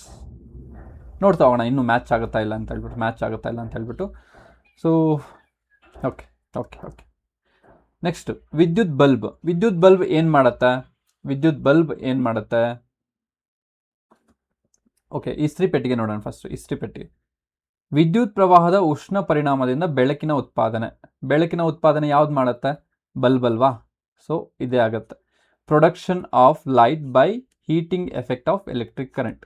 ನೋಡ್ಲಿಕ್ಕೆ ಎಲ್ಲನೂ ಒಂದೇ ಥರ ಇದೆ, ಬಟ್ ಸ್ಮಾಲ್ ವೇರಿಯೇಷನ್ಸ್. ನನಗೂ ಕನ್ಫ್ಯೂಷನ್ ಆಗುತ್ತೆ, ಕರೆಕ್ಟಾಗಿ ನೋಡಿ ಆಯಿತಾ? ಸೊ ನೀವು ಕನ್ಫ್ಯೂಷನ್ ಮಾಡ್ಕೋಬೇಡಿ. ಈ ಥರ ಕನ್ಫ್ಯೂಸ್ ಆಗಲಿಕ್ಕೆ ಚಾಲೆಂಜಿಂಗ್ ಕ್ವಶನ್ ಅಂತ ಹೇಳ್ಬೋದು ಇದು, ಒಂದು ಕೈಂಡ್ ಆಫ್. ಓಕೆ, ಸೊ ಯಾರು ಓದಿರ್ತಾರ ಇವ್ರಿಗೆಲ್ಲ ಸಿಲ್ಲಿ ಕೈಂಡ್ ಆಫ್, ಬಟ್ ಯಾರು ಸ್ವಲ್ಪ ಕನ್ಫ್ಯೂಷನ್ ಇರುತ್ತಲ್ಲ ಅವ್ರಿಗೆಲ್ಲ ಕನ್ಫ್ಯೂಷನ್. Okay, yes. ನೋಡಿ ಇಲ್ಲಿ ನೆಕ್ಸ್ಟ್ ಇಲ್ಲೇನಿದೆ, ವಿದ್ಯುತ್ ಪ್ರವಾಹದ ಉಷ್ಣೋತ್ಪಾದನಾ ಪರಿಣಾಮ, eating effect of electric current ಅಂತ ಹೇಳ್ಬಿಟ್ಟು. ಈಟಿಂಗ್ ಎಫೆಕ್ಟ್ ಎಲ್ಲಿ ಬರುತ್ತೆ? ಫ್ಯಾನಲ್ಲಿ ಬರಲ್ಲ, ಇಸ್ತ್ರಿ ಪೆಟ್ಟಿಗೆಯಲ್ಲಿ ಬರುತ್ತೆ ಈಟಿಂಗ್ ಎಫೆಕ್ಟ್. ಓಕೆ. ಎಸ್. ನೋಡಿ ವಿದ್ಯುತ್ ಫ್ಯಾನನ್ನು ಏನು ಮಾಡುತ್ತೆ? ಮೋಟರಿನ ಶಕ್ತಿಯನ್ನು ಉಪಯುಕ್ತ ಕೆಲಸವಾಗಿ ಪರಿವರ್ತಿಸುವುದು. Conversion of motor energy into useful mechanical work. ನಾವು ಸ್ವಿಚ್ ಆನ್ ಮಾಡಿದ್ರೆ ಮೋಟರ್ ರನ್ ಆಗುತ್ತೆ, ಮೋಟರ್ ರನ್ ಆಗೋದ್ರಿಂದ ಫ್ಯಾನ್ ಅನ್ನೋದು ರೊಟೇಟ್ ಆಗ್ತಾ ಹೋಗುತ್ತೆ. ಸೊ ಹಾಗಾದರೆ ಡಿಗೆ 4th one is a right answer. Okay, so ವಿದ್ಯುತ್ ಬಲ್ಬು, ಫ್ಯೂಸು, ಇಸ್ತ್ರಿ ಪೆಟ್ಟಿಗೆ ಎಲ್ಲ ಒಂದು ಜೌಲ್ಸ್ ಲಾದಲ್ಲೇ ಬರುತ್ತೆ ಸರ್, ಬಟ್ ಇಲ್ಲಿ ವೇರಿಯೇಷನ್ಸ್ ನೋಡ್ತಾ ಹೋಗಿ ಏನು ಕೊಟ್ಟಿದ್ದಾರೆ ಅಂತ ಹೇಳ್ಬಿಟ್ಟು. ಅಫ್ಕೋರ್ಸ್ ಜೌಲ್ಸ್ ಲಾ ಅಲ್ಲೇ ಬರುತ್ತೆ, ಬಟ್ ಅದು ಏನೇನು ಮಾಡುತ್ತೆ, ಯಾವ ರೀತಿ ಯೂಸ್ ಮಾಡ್ತೀವಿ, ಅದು ಇಂಪಾರ್ಟೆಂಟ್ ಆಗಿರುತ್ತೆ. ಕ್ಲಿಯರ್? ಅರ್ಥ ಆಯ್ತಲ್ವಾ? ಎಸ್. ಸೊ ನೋಡಿ ಇಲ್ಲಿ ಎಗೆ 1 ಇದೆಯಾ? ಎಗೆ 1 ಇಲ್ಲ. ಎಗೆ 2 ಇದೆಯಾ? ಎಗೆ 2ಗೆ ಇಲ್ಲ. ಸೊ ಇದು ಇಲ್ಲ. ನೆಕ್ಸ್ಟು ಇಲ್ಲಿ ಬನ್ನಿ, ಏನಾಯಿತು? ಇದು ಇಲ್ಲ. ನೆಕ್ಸ್ಟು ಎಗೆ 3 ಇದೆಯಾ? ಎಗೆ 3 ಇದೆ. ಎಸ್, ನೋಡಿ ಇಲ್ಲಿ ಎಗೆ 3 ಇದೆ, ಬಿಗೆ 2 ಇದೆ, ವಾಟ್ ಹ್ಯಾಪನ್? ಎಸ್, ಬಿಗೆ 2 ಇದೆ, ಸಿಗೆ 1 ಇದೆ, ಡಿಗೆ 4 ಇದೆ. ಸೊ ಆಪ್ಷನ್ ಬಿ ಅನ್ನೋದು ಸರಿಯಾದ ಉತ್ತರ ಆಗಿರುತ್ತೆ. Clear with this? I hope ಇದು ತುಂಬ ಕ್ಲಿಯರ್ ಆಗಿದೆ. ಇಟ್ಸ್ ಕೈಂಡ್ ಆಫ್ ಚಾಲೆಂಜಿಂಗ್ ಅಂತ ಹೇಳ್ಬೋದು. ಸರಿಯಾಗಿ ಅರ್ಥ ಮಾಡ್ಕೊಳ್ಳಿ. Don't be panic. ಓಕೆ, ಈ ಥರ ಕ್ವಶನ್ಸ್ನ ತಿಳ್ಕೊಳ್ತಾ ಹೋಗೋಣ. ತುಂಬ ಕ್ವಶನ್ಸು ಕಾನ್ಸೆಪ್ಟು ಕವರ್ ಆಗ್ತಾ ಹೋಗುತ್ತೆ. ಎಸ್. ಎಲ್ಲ ಕ್ವಶನ್ಸು ಹಂಗಿದೆ. ಮತ್ತೆ ಸರ್ ಏನು ಸರ್ ಎಲ್ಲ ಹಂಗೆ ಇದೆ ಅಂತ ಹೇಳ್ಬೇಡಿ. ಇದು ನಿಮ್ಮ ಒಳ್ಳೆಯದಕ್ಕೆ ನಾನು ಈ ಥರ ಫ್ರೇಮ್ ಮಾಡಿರೋದು. ಓಕೆ, ಸೊ ಈ ಥರ ಫ್ರೇಮ್ ಮಾಡಲಿಕ್ಕೆ it's take lot of time. It's not that much easy. ಕ್ವಶನ್ಸ್ನ ಫ್ರೇಮ್ ಮಾಡಿಬಿಟ್ಟು ಕರೆಕ್ಟ್ ಆಗಿದೆಯಲ್ಲ ಅಂತ ಚೆಕ್ ಮಾಡಿಬಿಟ್ಟು ಕನ್ನಡದಲ್ಲಿ ಚೆಕ್ ಮಾಡಿ, ಇಂಗ್ಲೀಷಲ್ಲಿ ಚೆಕ್ ಮಾಡಿ, it is not that much easy. It is taking too much time. ಅದಕ್ಕೆ ನನಗೆ ಕಂಟೆಂಟ್ ರೆಡಿ ಮಾಡ್ಕೊಳ್ಳೋಕ್ಕೆ ಆಗ್ತಿಲ್ಲ. ಓಕೆ, ಸೊ ಅದಕ್ಕೆ ನಿಮ್ಮ ಏನು ಮಾಡಬೇಕು? ಲೈಕ್ ಮಾಡಬೇಕು, ಶೇರ್ ಮಾಡಬೇಕು, ನಿಮ್ಮ ಫ್ರೆಂಡ್ಸ್ಗೆಲ್ಲ ಹಂಚ್ಕೊಳ್ಳಿ ಇದನ್ನು. ಓಕೆ, ಈ ಥರ ಒಂದು ಒಳ್ಳೆ ಕಂಟೆಂಟ್ ನಡೀತಾ ಇದೆ, ಹೋಗಿ ನೋಡಿ ಅಂತ ಹೇಳ್ಬಿಟ್ಟು ಹೇಳಿ, ಆಯಿತಾ? ಎಸ್. ಸೊ ಈ ಕ್ವಶನಲ್ಲಿ ನೋಡಿ ಏನಿದೆ ಅಂತ. ಪ್ಲವನತೆಗೆ ಸಂಬಂಧಿಸಿದಂಥ ಕೆಳಗಿನ ಹೇಳಿಕೆಗಳನ್ನು ಪರಿಗಣಿಸಿ. ಪ್ಲವನತೆ ಅಂತ ಏನು ಕರಿತೀವಿ? ಬಯೋನ್ಸಿ ಅಂತ ಕರಿತೀವಿ, ಬಯೋಂಟ್ ಫೋರ್ಸ್ ಅಂತ ಕರಿತೀವಿ. ನೀರಿನಲ್ಲಿ ಮುಳುಗಿಸಿದ ಪ್ಲಾಸ್ಟಿಕ್ ಬಾಟಲನ್ನು ಆಳಕ್ಕೆ ತಳ್ಳುವುದು ಕಷ್ಟಕರ. ಏಕೆಂದರೆ ನೀರು ಮೇಲ್ಮುಖವಾಗಿ ಬಲವನ್ನು ಹಾಕುತ್ತೆ. ಓಕೆ, ಕಬ್ಬಿಣದ ಮೊಳೆಯು ನೀರಿನಲ್ಲಿ ಮುಳುಗುತ್ತೆ. ಏಕೆಂದರೆ ನೀರಿನ ಮೇಲ್ಮುಖ ನೂಕ ಬಲಕ್ಕಿಂತ ಮೊಳೆಯ ಮೇಲೆ ವರ್ತಿಸುವ ಕೆಳಮುಖ ಬಲವು ಹೆಚ್ಚಾಗಿರುತ್ತೆ. ಓಕೆ, ಕಾರ್ಕ್ ನೀರಿನ ಮೇಲೆ ತೇಲುತ್ತದೆ, ಏಕೆಂದರೆ ಕಾರ್ಕ್ನ ಸಾಂದ್ರತೆಯು ನೀರಿನ ಸಾಂದ್ರತೆಗಿಂತ ಕಡಿಮೆ ಇರುತ್ತೆ. ಓಕೆ, ರಬ್ಬರ್ ಕಾರ್ಕ್ ಅಂತ ಬರುತ್ತೆ. ಸೊ ಇಂಗ್ಲೀಷಲ್ಲಿ ನೋಡ್ಬಿಡ್ತೀನಿ ಒಂದ್ಸರಿ. It is difficult to push a plastic bottle immersed in water further down because of water exerts and upward force on it. ಹೌದಲ್ವಾ? ನೀವು ಬಾಟ್ಲನ್ನ ತಗೊಂಡು ನೀರಲ್ಲಿ ಇದು ಮಾಡ್ತಾ ಹೋಗಿ ಏನಾಗುತ್ತೆ ಅಂದರೆ ನೀರು ತುಂಬಿ ಆಗಿಬಿಡಿ, ಆಯಿತಾ? ಮತ್ತು ಆ ಥರ ಎಲ್ಲ ಯೋಚನೆ ಮಾಡಿಬಿಡಿ. ಅವಾಗ ಏನಾಗುತ್ತೆ? ಅದು ಮೇಲಕ್ಕೆ ಬರುತ್ತೆ. ಯಾಕೆಂದರೆ ಅಪ್ವರ್ಡ್ ಫೋರ್ಸ್ ಇರುತ್ತೆ, ಬಾಯಂಟ್ ಫೋರ್ಸ್ ಇರುತ್ತೆ. ಬಾಟಲಿನ ಸಾಂದ್ರತೆ ನೀರಿನ ಸಾಂದ್ರತೆಗಿಂತ ತುಂಬ ತುಂಬ ತುಂಬ ತುಂಬ ಕಡಿಮೆ ಇರುತ್ತೆ. ಅದಕ್ಕೆ ಅದು ತೇಲತ್ತೆ, ಮೇಲಕ್ಕೆ ಬರುತ್ತೆ, ಒಳಕ್ಕೆ ಹೋಗಲ್ಲ. Okay, yes. Iron nail sinks in water because a downward force acting on the nails is greater than the upward force, that is buoyant force exerted on this water. Yes. So ಏನಾಗುತ್ತೆ?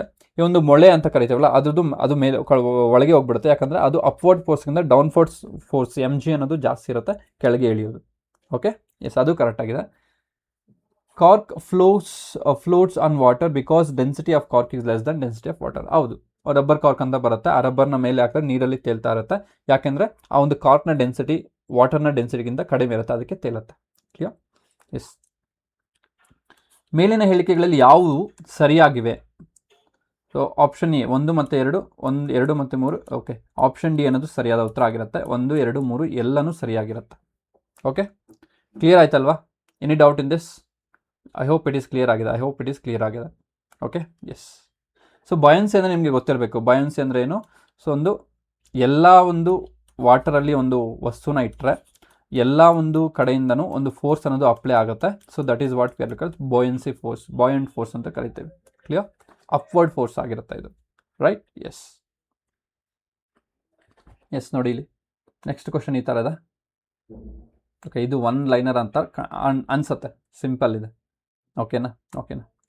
ವಿದ್ಯುತ್ ಸೋರಿಕೆಯುಂಟಾದಲ್ಲಿ ಭೂಸಂಪರ್ಕ ತಂತಿಯು ಹೇಗೆ ಬಳಕೆದಾರರಿಗೆ ತೀವ್ರ ವಿದ್ಯುತ್ ಆಘಾತವನ್ನು ತಡೆಯುತ್ತೆ? So in the event of electric leakage, how does earth wire protects a user from serve electric shock?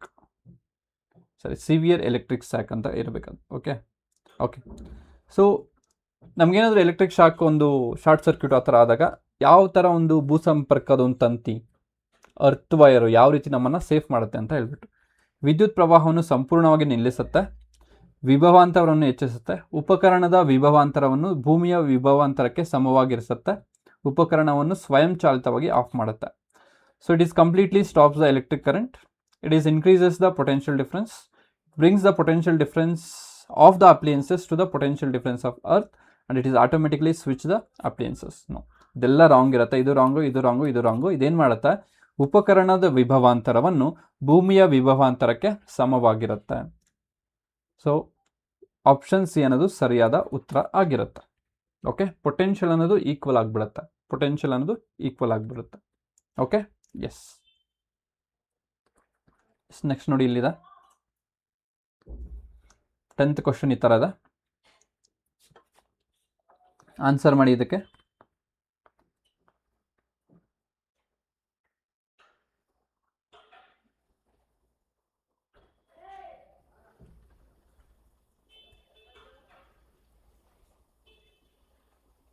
Try to answer this.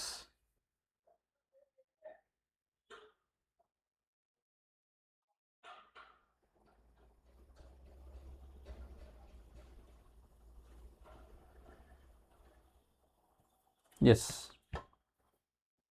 ಕಾಂತೀಯ ಬಲರೇಖೆಗಳ ಗುಣಲಕ್ಷಣಗಳ ಬಗ್ಗೆ ಈ ಕೆಳಗಿನ ಹೇಳಿಕೆಗಳನ್ನು ಪರಿಗಣಿಸಿ ಅಂತ ಕೊಂಡಿದ್ದಾರೆ. ಕಾಂತೀಯ ಬಲರೇಖೆಗಳು ಉತ್ತರ ಧ್ರುವದಲ್ಲಿ ಉಗಮಗೊಂಡು ದಕ್ಷಿಣ ಧ್ರುವದಲ್ಲಿ ವಿಲೀನಗೊಳ್ಳುತ್ತೆ. ಸೊ ಏನು ಕೇಳಿದ್ದಾರೆ? ಬರೆದ್ಬಿಡ್ತೀನಿ ಆಯಿತಾ? ಇದು ತುಂಬ ಲೈನ್ಸ್ ಇದ್ದರೆ ಮತ್ತೆ ಆನ್ಸರ್ ಮಾಡಲಿಕ್ಕೆ ಕಷ್ಟ. ಸೊ ಇದು ನಾರ್ತ್ ಪೋಲ್, ಸೌತ್ ಪೋಲ್. ಕಾಂತೀಯ ಬಲರೇಖೆಗಳು ಉತ್ತರ ಧ್ರುವದಲ್ಲಿ ಉಗಮಗೊಂಡು ದಕ್ಷಿಣ ಧ್ರುವದಲ್ಲಿ ವಿಲೀನವಾಗುತ್ತೆ. ಓಕೆ, ಎಂಡ್ ಆಗುತ್ತೆ ಅಲ್ಲ, ವಿಲೀನವಾಗುತ್ತೆ. Okay, fine. ಇದು ಕರೆಕ್ಟ್ ಇದೆ.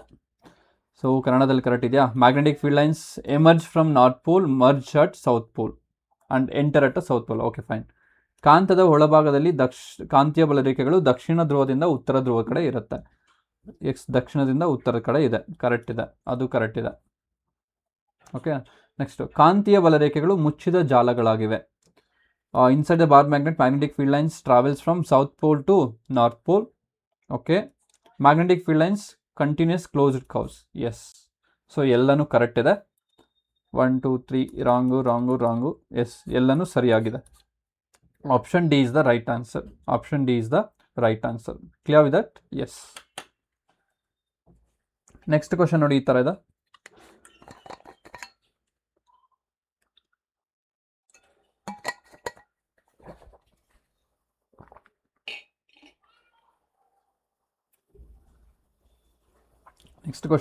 ಇದೆ. Try to answer this.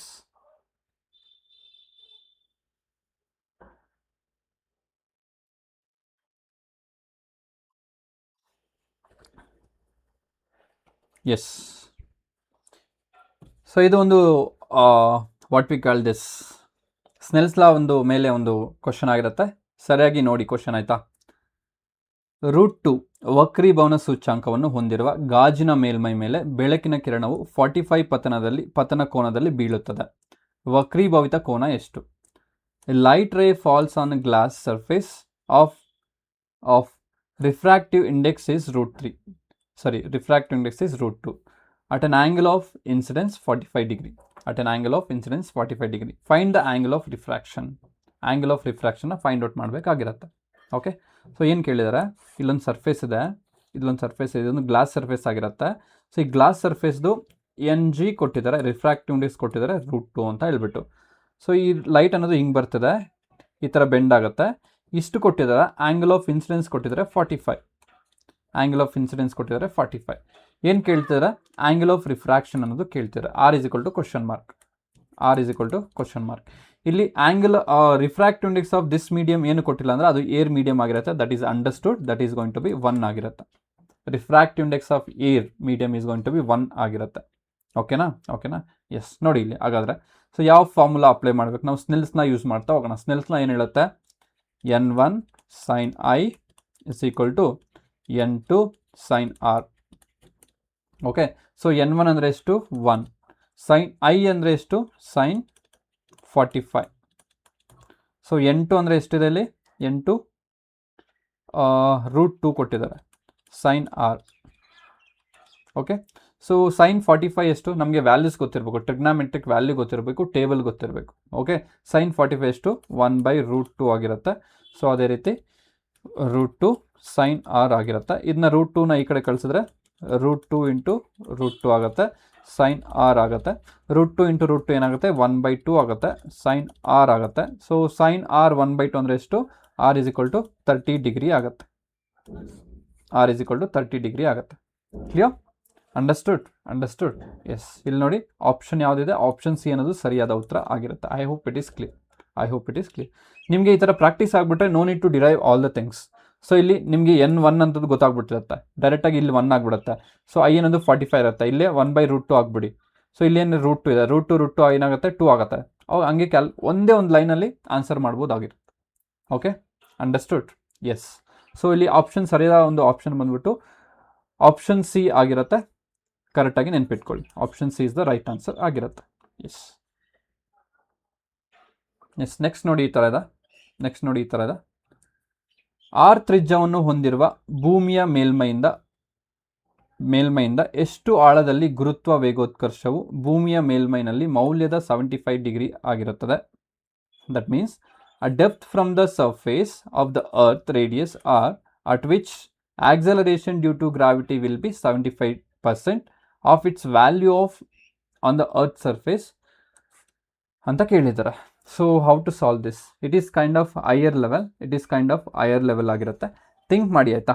Think ಮಾಡಿ ಫಸ್ಟ್ಗೆ, ಮತ್ತೆ ಆನ್ಸರ್ ನೋಡ್ತಾ ಹೋಗೋಣ. ಓಕೆ,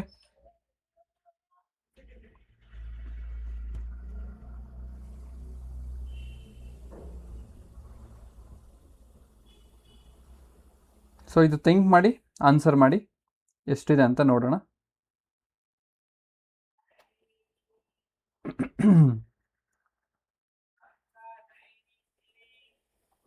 ಇದಕ್ಕೆ ಫಾರ್ಮುಲಾ ಬಂದು 1 ನಿಮಿಷ, ಐ ಆಮ್ ಚೆಕಿಂಗ್. ಯಾಕಂದರೆ ಆಟಿಟ್ಯೂಡ್ಗೆ ಒಂದು ಫಾರ್ಮುಲಾ ಇದೆ, ಡೌನ್ವರ್ಡ್ಗೆ ಒಂದು ಫಾರ್ಮುಲಾ ಇದೆ. So just a minute.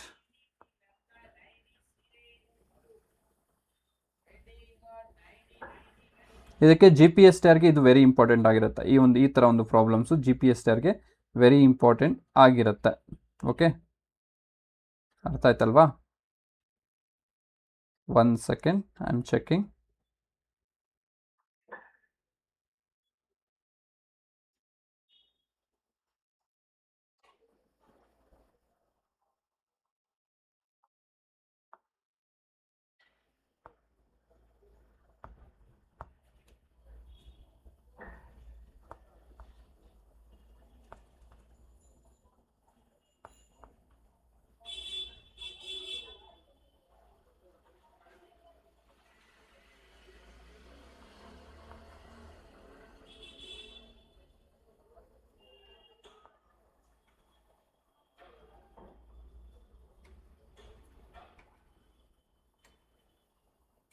Wear it is.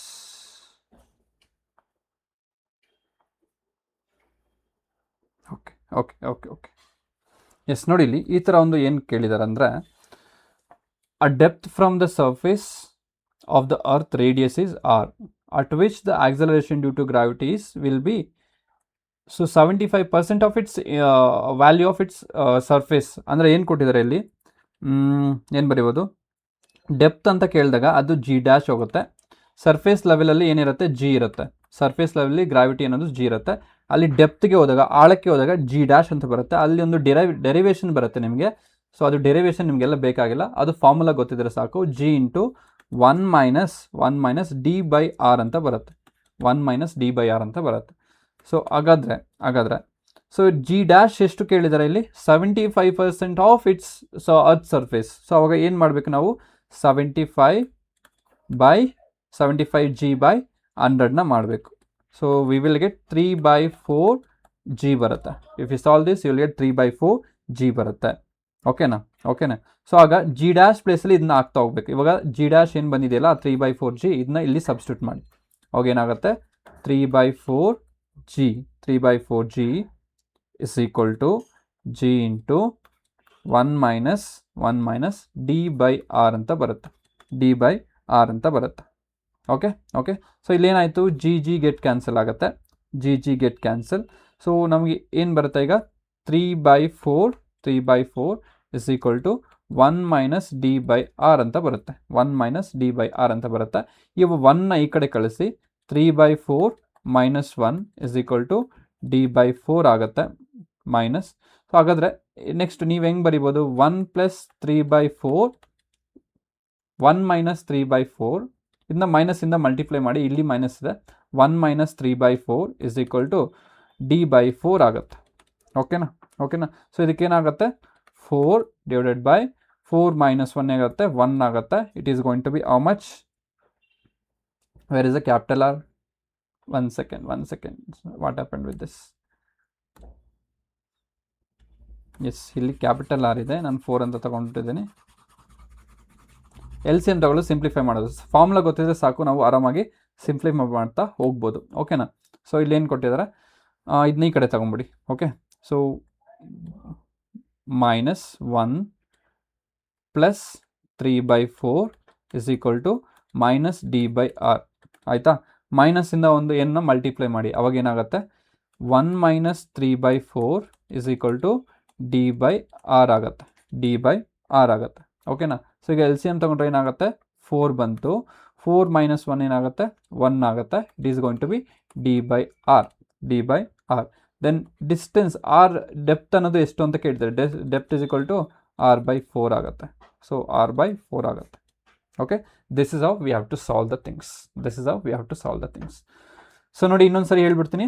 A depth from the surface of the earth of radius is R, at which acceleration due to gravity will be 75% of its value of the surface of the earth. Surface ಅಲ್ಲಿ G ಇದ್ದರೆ, so ಅದರಲ್ಲಿ ಡೆಪ್ತ್ಗೆ ಹೋದಾಗ ಎಷ್ಟಾಗುತ್ತೆ gravity ಅನ್ನೋದು 75% of initial G ಆಗಿರುತ್ತೆ. So ಅವಾಗ ನಾವು ಇದನ್ನ ಫೈಂಡ್ ಔಟ್ ಮಾಡಬೇಕಾಗುತ್ತೆ. ಜಿ ಡ್ಯಾಶ್ನ ಫೈಂಡ್ ಔಟ್ ಮಾಡಬೇಕು. ಜಿ ಡ್ಯಾಶ್ನ ಫೈಂಡ್ ಔಟ್ ಮಾಡಿದ್ರೆ ಡೆಪ್ತ್ಗೆ ಒಂದು ಫಾರ್ಮುಲಾ ಇದೆ, G dash is equal to G into 1 minus D by R ಅಂತ ಬರುತ್ತೆ. ಸೊ ಇದನ್ನ ಸಬ್ಸ್ಟಿಟ್ಯೂಟ್ ಮಾಡಿ ಹೋಗಿ. ಜಿ ಡ್ಯಾಶ್ ಅಂದರೆ 75/100 ಆಗುತ್ತೆ. ಜಿ ಹಂಗೆ ಇರುತ್ತೆ, 3/4 ಬರುತ್ತೆ. ಇದನ್ನ ಸಬ್ಸ್ಟಿಟ್ಯೂಟ್ ಮಾಡಿದ್ರೆ ಜಿ ಗೆಟ್ ಕ್ಯಾನ್ಸಲ್ ಆಗುತ್ತೆ. ರಿಮೈನಿಂಗ್ ಟರ್ಮ್ಸ್ನ ಇಲ್ಲಿ ಬರೀತಾ ಹೋಗಿದ್ದೀನಿ. ಇದು ಸಿಂಪ್ಲಿಫಿಕೇಶನ್ ಆಗಿರುತ್ತೆ. You will get D is equal to r/4 ಆಗಿರುತ್ತೆ. ಸೊ ಆಪ್ಷನ್ ಎ ಅನ್ನೋದು ಸರಿಯಾದ ಉತ್ತರ ಆಗಿರುತ್ತೆ. Clear with this? Yes. Next question ನೋಡಿ, ಈ ಥರದ. Here it is the next question. So answer ಮಾಡ್ತಾ ಹೋಗಿ.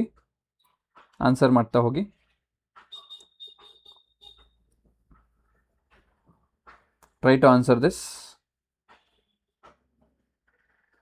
ಎಸ್.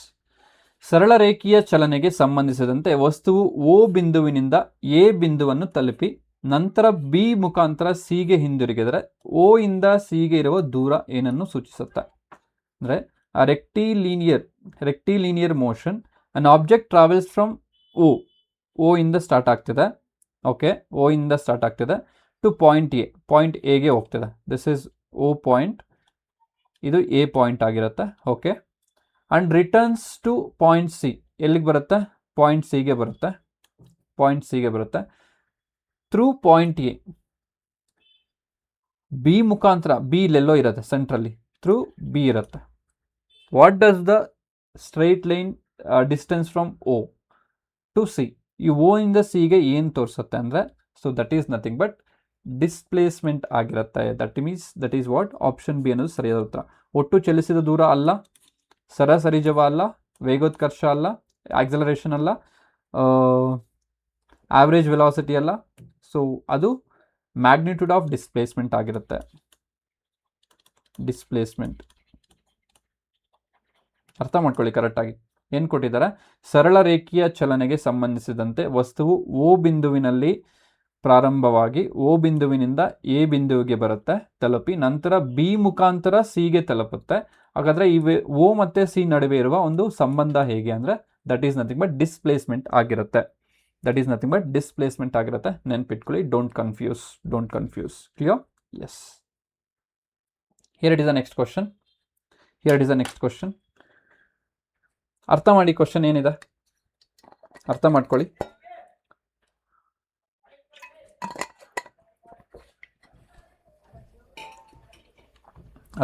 ಕ್ವಶನ್ ಆಯ್ತಾ? ಎಸ್. ಕಾಲದ ಅಕ್ಷಕ್ಕೆ ಸಮಾಂತರವಾಗಿರುವ ಸರಳ ರೇಖೆಯು ಒಂದು ವಸ್ತುವಿನ ದೂರ ಮತ್ತು ಕಾಲ ನಕ್ಷೆಯಾಗಿದ್ದರೆ ಆ ವಸ್ತುವಿನ ಚಲನೆ ಬಗ್ಗೆ ನಿಮ್ಮ ಅಭಿಪ್ರಾಯವೇನು ಅಂತ ಕೇಳಿದ್ದಾರೆ. A distance time graph, an object is a straight line parallel to the time axis. What can you conclude about motion of the object ಅಂತ ಹೇಳ್ಬಿಟ್ಟು. ಅದು ಸ್ಥಿರ ವೇಗದಲ್ಲಿ ಚಲಿಸುತ್ತೆ. It is moving with constant speed. ಅದು ವೇಗೋತ್ಕರ್ಷದಿಂದ ಚಲಿಸುತ್ತೆ. It is moving with acceleration. And ಅದು ನಿಶ್ಚಲ ಸ್ಥಿತಿಯಲ್ಲಿ ಚಲಿಸುತ್ತೆ. It is at rest. ನಿಶ್ಚಲ ಸ್ಥಿತಿಯಲ್ಲಿ ಇರುತ್ತೆ. ಅದು ಅಸಮ ವೇಗದಲ್ಲಿ ಚಲಿಸ್ತದೆ. It is moving with non uniform speed ಅಂತ ಹೇಳ್ಬಿಟ್ಟು. ಆನ್ಸರ್ ಮಾಡಿ ಆಯಿತಾ? ಆನ್ಸರ್ ಮಾಡಿ. ನಿಮಗೆ ವೆಲಾಸಿಟಿ ಟೈಮ್ ಗ್ರಾಫ್ ಅನ್ನೋದು ಗೊತ್ತಿರಬೇಕು, ಅಥವಾ ಡಿಸ್ಟೆನ್ಸ್ ಟೈಮ್ ಗ್ರಾಫ್ ಅನ್ನೋದು ಗೊತ್ತಿರಬೇಕು. ಸೊ ಇದು ಟೈಮ್ ಆಗಿರುತ್ತೆ. ಯಾವಾಗ ಎಕ್ಸ್ ಆಕ್ಸಿಸಲ್ಲಿ, ಎಕ್ಸ್ ಅಕ್ಷದಲ್ಲಿ ಏನಿರುತ್ತೆ? ಟೈಮ್ ಇರುತ್ತೆ. ನೆನ್ಪಿಟ್ಕೊಳ್ಳಿ, ಟೈಮ್ ಇರುತ್ತೆ. ಓಕೆನಾ? ಸೊ ಈ ಒಂದು ವೈ ಆಕ್ಸಿಸಲ್ಲಿ ವೆಲಾಸಿಟಿ ಇರುತ್ತೆ, ಡಿಸ್ಟೆನ್ಸ್ ಇರುತ್ತೆ. ಇಲ್ಲಿ ಏನು ಕೊಟ್ಟಿದ್ದಾರೆ? According to this is going to be distance. ಏನು ಕೇಳ್ತಾರೆ? Distance time graph, object is a straight line parallel to the time axis. So object ಅನ್ನೋದು ಇಲ್ಲಿದೆ, ಈ ಥರ ಮೂವ್ ಆಗ್ತದೆ, ಈ ಥರ ಇದೆ. ಓಕೆ. ಸೊ ಅವಾಗೇನಾಗುತ್ತೆ? ಅದು ಸ್ಥಿರ ವೇಗದಲ್ಲಿ ಚಲಿಸ್ತಾ ಇದೆಯಾ? ಸ್ಥಿರ ವೇಗ ಅಂದರೆ ಈಕ್ವಲ್ ಟೈಮಲ್ಲಿ ಈಕ್ವಲ್ ಇಂಟರ್ವಲ್ ಆಫ್ ಡಿಸ್ಟೆನ್ಸ್ನ ಕವರ್ ಮಾಡೋದು. ಬಟ್ ಏನಿದೆ? ಫಾರ್ ಎಕ್ಸಾಂಪಲ್ ಇಲ್ಲಿ 1 2 3 4 ಮೀಟರ್ ಅಂತ ಇಟ್ಕೊಳ್ಳಿ. ಇಲ್ಲಿ 1 second, 2 second, 3 second, 4 second, 5 second. ನೋಡಿ, ಇಲ್ಲಿ 5 ಸೆಕೆಂಡ್ ಬರ್ತಿದ್ದೇವೆ, ಬಟ್ ಇದು 4 ಮೀಟರಲ್ಲೇ ಇದೆ ಡಿಸ್ಟೆನ್ಸಲ್ಲೇ. ಅವಾಗ ಏನರ್ಥ? ಅದು ವಸ್ತು ಅನ್ನೋದು ನಿಶ್ಚಲ ಸ್ಥಿತಿಯಲ್ಲೇ ಇದೆ. Body is at rest. So ಇದು ಆಪ್ಷನ್ ಸಿ ಅನ್ನೋದು ಸರಿಯಾದ ಉತ್ತರ ಆಗಿರುತ್ತೆ. ನೆನ್ಪಿಟ್ಕೊಳ್ಳಿ. This is how we have to decode the things. Understood? Yes. Next ನೋಡಿ, ಕ್ವಶನ್ ಈ ಥರದ. ವೃತ್ತೀಯ ಪಥದಲ್ಲಿ ಕಲ್ಲು ಚಲಿಸುತ್ತಿರುವಾಗ ಪ್ರತಿಯೊಂದು ಬಿಂದುವಿನಲ್ಲೂ ತನ್ನ ಚಲನೆಯ ದಿಕ್ಕನ್ನು ಬದಲಾಯಿಸ್ತಾ ಹೋಗುತ್ತೆ. ಪ್ರತಿಪಾದನೆ ಏನು ಕೊಟ್ಟಿದ್ದಾರೆ? ಒಂದು ಕಲ್ಲನ್ನು ವೃತ್ತೀಯ ಪಥದಲ್ಲಿ ತಿರುಗಿಸಿ ಬಿಡುಗಡೆಗೊಳಿಸಿದಾಗ ಅದು ವೃತ್ತೀಯ ಪಥಕ್ಕೆ ಸ್ಪರ್ಶಕವಾದ ನೇರ ರೇಖೆಯಲ್ಲಿ ಚಲಿಸುತ್ತೆ. ಕಲ್ಲಿಗೆ ಒಂದು ದಾರ ಕಟ್ಬಿಟ್ಟು ಈ ಥರ ಬಿಟ್ಟಾಗ ಏನಾಗುತ್ತೆ? ಅದು ಸ್ಪರ್ಶಕ ಟ್ಯಾಂಜೆಂಟ್ಗೆ ಸರಿಯಾಗಿ ನೇರವಾಗಿ ಹೋಗುತ್ತೆ ಅಂತ, ಟ್ಯಾಂಜೆಂಟ್ ಆಗಿ ಆಕ್ಟ್ ಮಾಡುತ್ತಂತೆ. ಓಕೆ.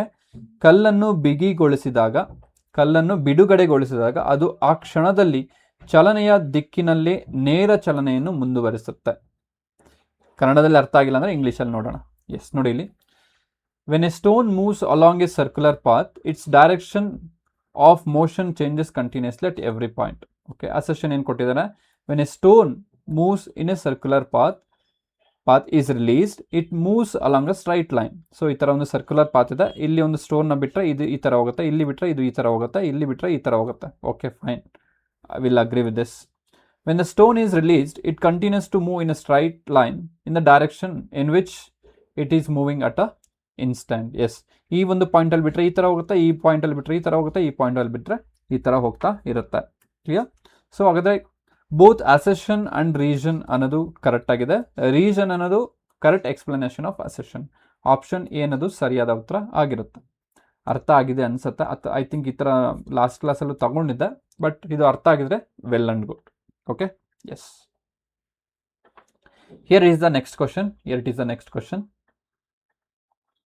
ಓದಿ ಕ್ವಶನ್ ಆಯ್ತಾ? ಕ್ವಶನ್ ಓದಿ ಆರಾಮಾಗಿ ಆನ್ಸರ್ ಮಾಡಿ.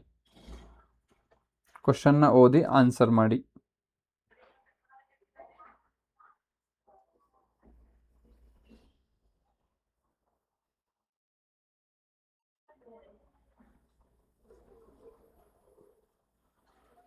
ಎಸ್, ನೋಡಿ ಇಲ್ಲಿ ರೇಡಿಯೋ ತರಂಗಗಳ ಕುರಿತು ಕೆಳಗಿನ ಹೇಳಿಕೆಗಳನ್ನು ಪರಿಗಣಿಸಿ ಅಂತ ಕೇಳಿದ್ದಾರೆ. Consider the following statements about radio waves. ಏನು ಕೊಟ್ಟಿದ್ದಾರೆ? ರೇಡಿಯೋ ತರಂಗಗಳನ್ನು ಟಿವಿ ಮತ್ತು ಮೊಬೈಲ್ ಸಂವಹನದಲ್ಲಿ ಬಳಸ್ತಾರೆ. Okay, radio waves are used in TV and mobile communications. ಅವುಗಳನ್ನು ನಿಸ್ತಂತು ಕಂಪ್ಯೂಟರ್ ಜಾಲಗಳಲ್ಲಿ ಬಳಸ್ತಾರೆ. ಅಂದರೆ they are used in wireless computer networking. Okay, ಯಾವುದು? Radio waves. ಅವುಗಳನ್ನು ರೇಡಿಯೋ ಮತ್ತು ಟಿವಿ ಪ್ರಸಾರದಲ್ಲಿ ಬಳಸ್ತಾರೆ. They are used in radio and television broadcasting. ಹೌದು, ಯಾಕಂದರೆ ಇದ್ರದ್ದು ವೇವ್ ಲೆಂತ್ ಅನ್ನೋದು ಜಾಸ್ತಿ ಇದೆ. ತರಂಗ ದೂರ ಅನ್ನೋದು ಜಾಸ್ತಿ ಇದೆ. ತರಂಗ ದೂರ ಅನ್ನೋದು ಹೆಚ್ಚಿಗೆ ಇದೆ. Clear with this? Yes. So ಹಾಗಾದರೆ ನೋಡಿ ಇಲ್ಲಿ ಡಿ ಏನು ಸರಿಯಾದ ಉತ್ತರ ಇಲ್ಲಿ? 1, 2, 3 ಅಲ್ವಾ? ಸೊ ಆಪ್ಷನ್ 1, ಆಪ್ಷನ್ 2, ಆಪ್ಷನ್ 3 3 ಸಹ ಸರಿಯಾದ ಉತ್ತರ ಆಗಿರುತ್ತೆ. Option D is the right answer ಆಗಿರುತ್ತೆ. Clear with this? Yes. Next question ನೋಡಿ ಈ ಥರ ಇದೆ. ನೆಕ್ಸ್ಟ್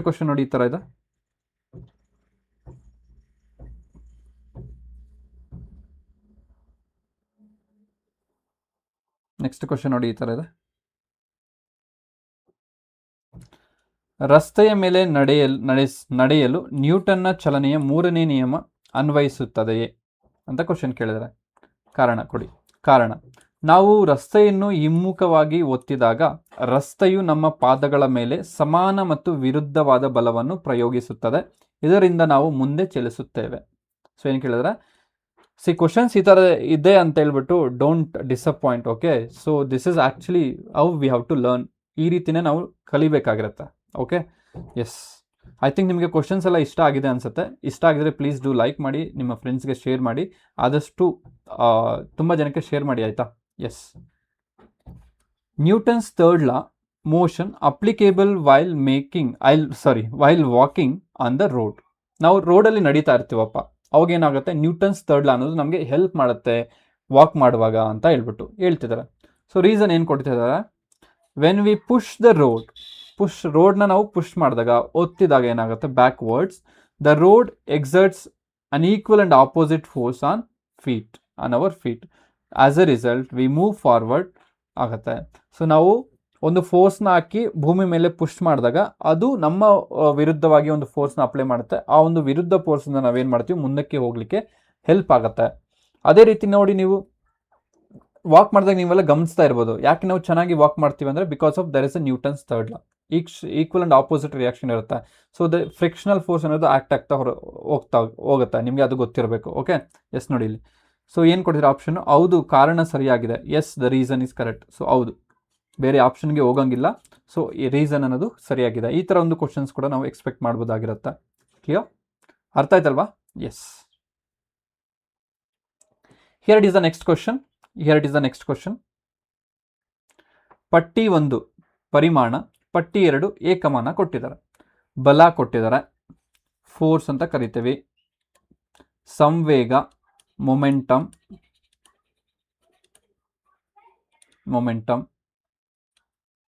ನೆಕ್ಸ್ಟ್ ದ್ರವ್ಯರಾಶಿ, ಮಾಸ್,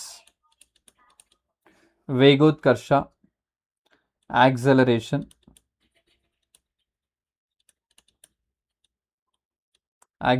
ಅಂತ ಕೊಡ್ತಿದ್ದಾರೆ. ಓಕೆ, ಸೊ ಫೋರ್ಸ್, ಬಲ ಅಂದರೆ ಏನು? ಬಲ ಅಂದರೆ ನಮಗೆ ಗೊತ್ತಿದೆ, ನ್ಯೂಟನ್ ಆಗಿರ್ತಾನೆ. ಸೊ ಇಲ್ಲಿ ಬರುತ್ತೆ ಇದು. ಸಂವೇಗ, ಮೊಮೆಂಟಮ್ಗೆ ಫಾರ್ಮುಲಾ ಏನು? P = m × v. ತುಂಬ ಸರಿ ನಾನು ಡಿಸ್ಕಸ್ ಮಾಡಿದ್ದೀನಿ ಕ್ಲಾಸಸ್ಸಲ್ಲಿ. ಓಕೆ, ಸೊ ಎಮ್ ಅಂದರೆ ಏನು? kg. ವಿ ಅಂದರೆ ಏನು, ವೆಲಾಸಿಟಿ, ಮೀಟರ್ ಪರ್ ಸೆಕೆಂಡ್. ಅವಾಗ ಏನಾಗುತ್ತೆ, ಮೊಮೆಂಟಮ್ ಅಂದರೆ ಇದು ಬರುತ್ತೆ. ದ್ರವ್ಯರಾಶಿ ಮಾಸ್ ಅಂದರೆ ಏನು, ಕೆ ಜಿ ನಮಗೆ ಗೊತ್ತಿದೆ. ವೇಗೋತ್ಕರ್ಷ ಅಂದರೆ ಮೀಟರ್ ಪರ್ ಸೆಕೆಂಡ್ ಸ್ಕ್ವೇರ್ ಆಗಿರುತ್ತೆ. ಓಕೆ, ಹಾಗಾದ್ರೆ ನೋಡ್ತಾ ಇರಿ. ಆಪ್ಷನ್ ಎ ನೋಡಿ 3 ಇದೆ. ಓಕೆ, ಸೆಕೆಂಡ್ಗೆ 4 ಇದೆಯಾ, ಇಲ್ಲ. ಸೆಕೆಂಡ್ಗೆ 1 ಇದೆ, ಇಲ್ಲಿಲ್ಲ. ಸೊ ಎಗೆ 1 ಇದೆಯಾ, ಇಲ್ಲ, ಇಲ್ಲ. ಸೊ ಸೆಕೆಂಡ್ ಆಪ್ಷನ್ ಎಗೆ 3 ಇದೆ, ಆಪ್ಷನ್ ಬಿಗೆ 1 ಇದೆ, ಆಪ್ಷನ್ ಸಿಗೆ ಮಾಸ್ಗೆ ಕೆ ಜಿ ಇದೆ, ವೇಗೋತ್ಕರ್ಷಕ್ಕೆ ಮೀಟರ್ ಪರ್ ಸೆಕೆಂಡ್ ಸ್ಕ್ವೇರ್ ಇದೆ. ಆಪ್ಷನ್ ಡಿ ಅನ್ನೋದು ಸರಿಯಾದ ಉತ್ತರ ಆಗಿರುತ್ತೆ. Option D is the right answer here. Okay, ಅರ್ಥ ಆಯ್ತಲ್ವಾ? ಎಸ್. ನೆಕ್ಸ್ಟ್ ನೋಡಿ, ಕ್ವಶನ್ ಈ ಥರದ. ಒಂದು ಮಾಧ್ಯಮದಲ್ಲಿ ಬೆಳಕಿನ ವೇಗವು, ಮಾಧ್ಯಮದ ಒಂದು ವೇಗ ಕೊಟ್ಟಿದ್ದಾರೆ, 2 × 10⁸ ಮೀಟರ್ ಪರ್ ಸೆಕೆಂಡ್ ಆಗಿದೆ. ಆ ಮಾಧ್ಯಮದ ವಕ್ರೀಭವನ ಸೂಚ್ಯಾಂಕವನ್ನು ಕಂಡುಹಿಡಿಯಿರಿ ಅಂತ ಹೇಳಿದ್ದಾರೆ. The speed of light in medium is 2 × 10⁸ meter per second. Find the refractive index of the medium ಅಂತ ಕೇಳಿದ್ದಾರೆ. ಸೊ ರಿಫ್ರಾಕ್ಟಿವ್ ಇಂಡೆಕ್ಸ್ನ ಫೈಂಡ್ ಔಟ್ ಮಾಡಬೇಕಾಗಿರುತ್ತೆ. ಏನು ಕೊಟ್ಟಿದ್ದಾರೆ, ಸ್ಪೀಡ್ ಆಫ್ ಮೀಡಿಯಂ ಕೊಟ್ಟಿದ್ದಾರೆ, 2 × 10⁸ ಮೀಟರ್ ಪರ್ ಸೆಕೆಂಡ್ ಕೊಟ್ಟಿದ್ದಾರೆ. ಓಕೆ, ಸೊ ನಾವು ಏನು ಫೈಂಡ್ ಔಟ್ ಮಾಡಬೇಕಂದ್ರೆ ರಿಫ್ರಾಕ್ಟಿವ್ ಇಂಡೆಕ್ಸ್ ಫೈಂಡ್ ಔಟ್ ಮಾಡಬೇಕು. ರಿಫ್ರಾಕ್ಟಿವ್ ಇಂಡೆಕ್ಸ್ಗೆ ಫಾರ್ಮುಲಾ ಗೊತ್ತಿದೆ, n c/v ಅಂತ ಹೇಳ್ಬಿಟ್ಟು.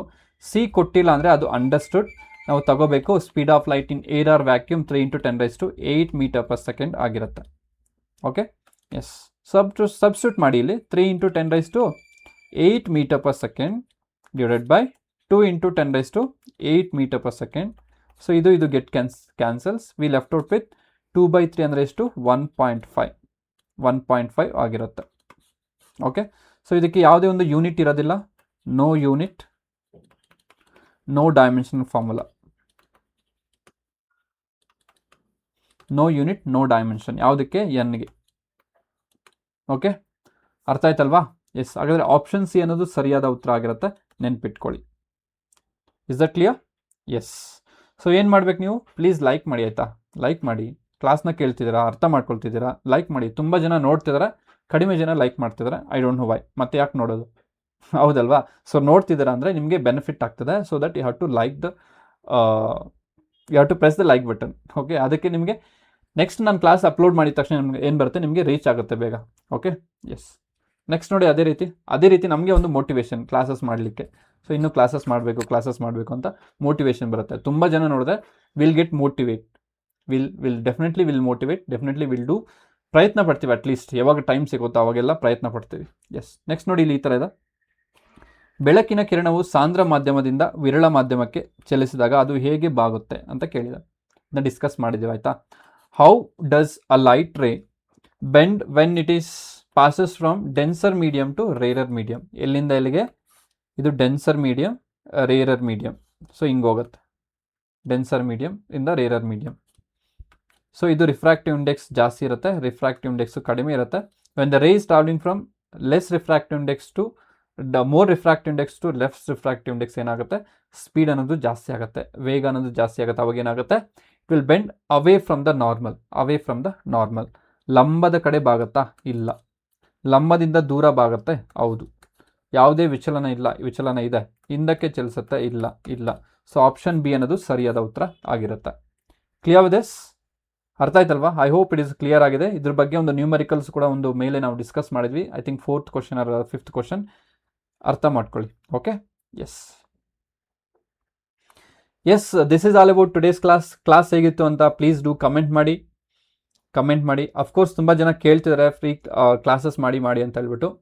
I am running with short of ಅಂದರೆ ಅಷ್ಟು ಟೈಮ್ ಇಲ್ಲ ಆಯಿತಾ. ಸೊ ಆದಷ್ಟು ನಿಮಗೆ ವೀಡಿಯೋಸ್ ಮಾಡಲಿಕ್ಕೆ ಟ್ರೈ ಮಾಡ್ತೀನಿ. ಟೈಮ್ ಆದಾಗ ನಾನು ಕೊಡ್ತೀನಿ. Definitely you will get at least 20. ಇವಾಗ ಒಂದು 12th ಕ್ಲಾಸ್ ಅಲ್ವಾ ಇದು, ಅಟ್ಲೀಸ್ಟ್ 20 ಆದರೂ ಬರುತ್ತೆ. ಸೊ ನೋಡೋಣ. So okay, will do one thing. 5K subscribers ಆದರೆ, ಸೊ ಐ ಥಿಂಕ್ ಈಗ 3K ಇದೆ. 5K ಸಬ್ಸ್ಕ್ರೈಬರ್ ಆದರೆ ಈ ಒಂದು 10 ಡೇಸಲ್ಲಿ ಅಥವಾ 15 ಡೇಸ್ ಒಳಗಡೆ, so will plan for this live classes. Sir ಮೊನ್ನೆ ಹೇಳಿದ್ರಿ ಅಂತ ಹೇಳ್ಬಿಡಿ. Okay, this is very serious. If you subscribe this channel, if you share this channel, 5Kಗೆ ರೀಚ್ ಮಾಡಿದ್ರೆ ಸಬ್ಸ್ಕ್ರೈಬರ್ಸ್ನ, ಡೆಫಿನೆಟ್ಲಿ ಬೇಕಾದರೆ ನಾನು ಮಾಡಿಲ್ಲ ಅಂದರೆ ನೀವು ನನ್ನ ಅನ್ಫಾಲೋ ಮಾಡ್ಬೋದು. This is the challenge. Please share ಮಾಡಿ, ನೋಡೋಣ, ಇದೊಂದು ಪ್ರಯತ್ನ ಮಾಡೋಣ.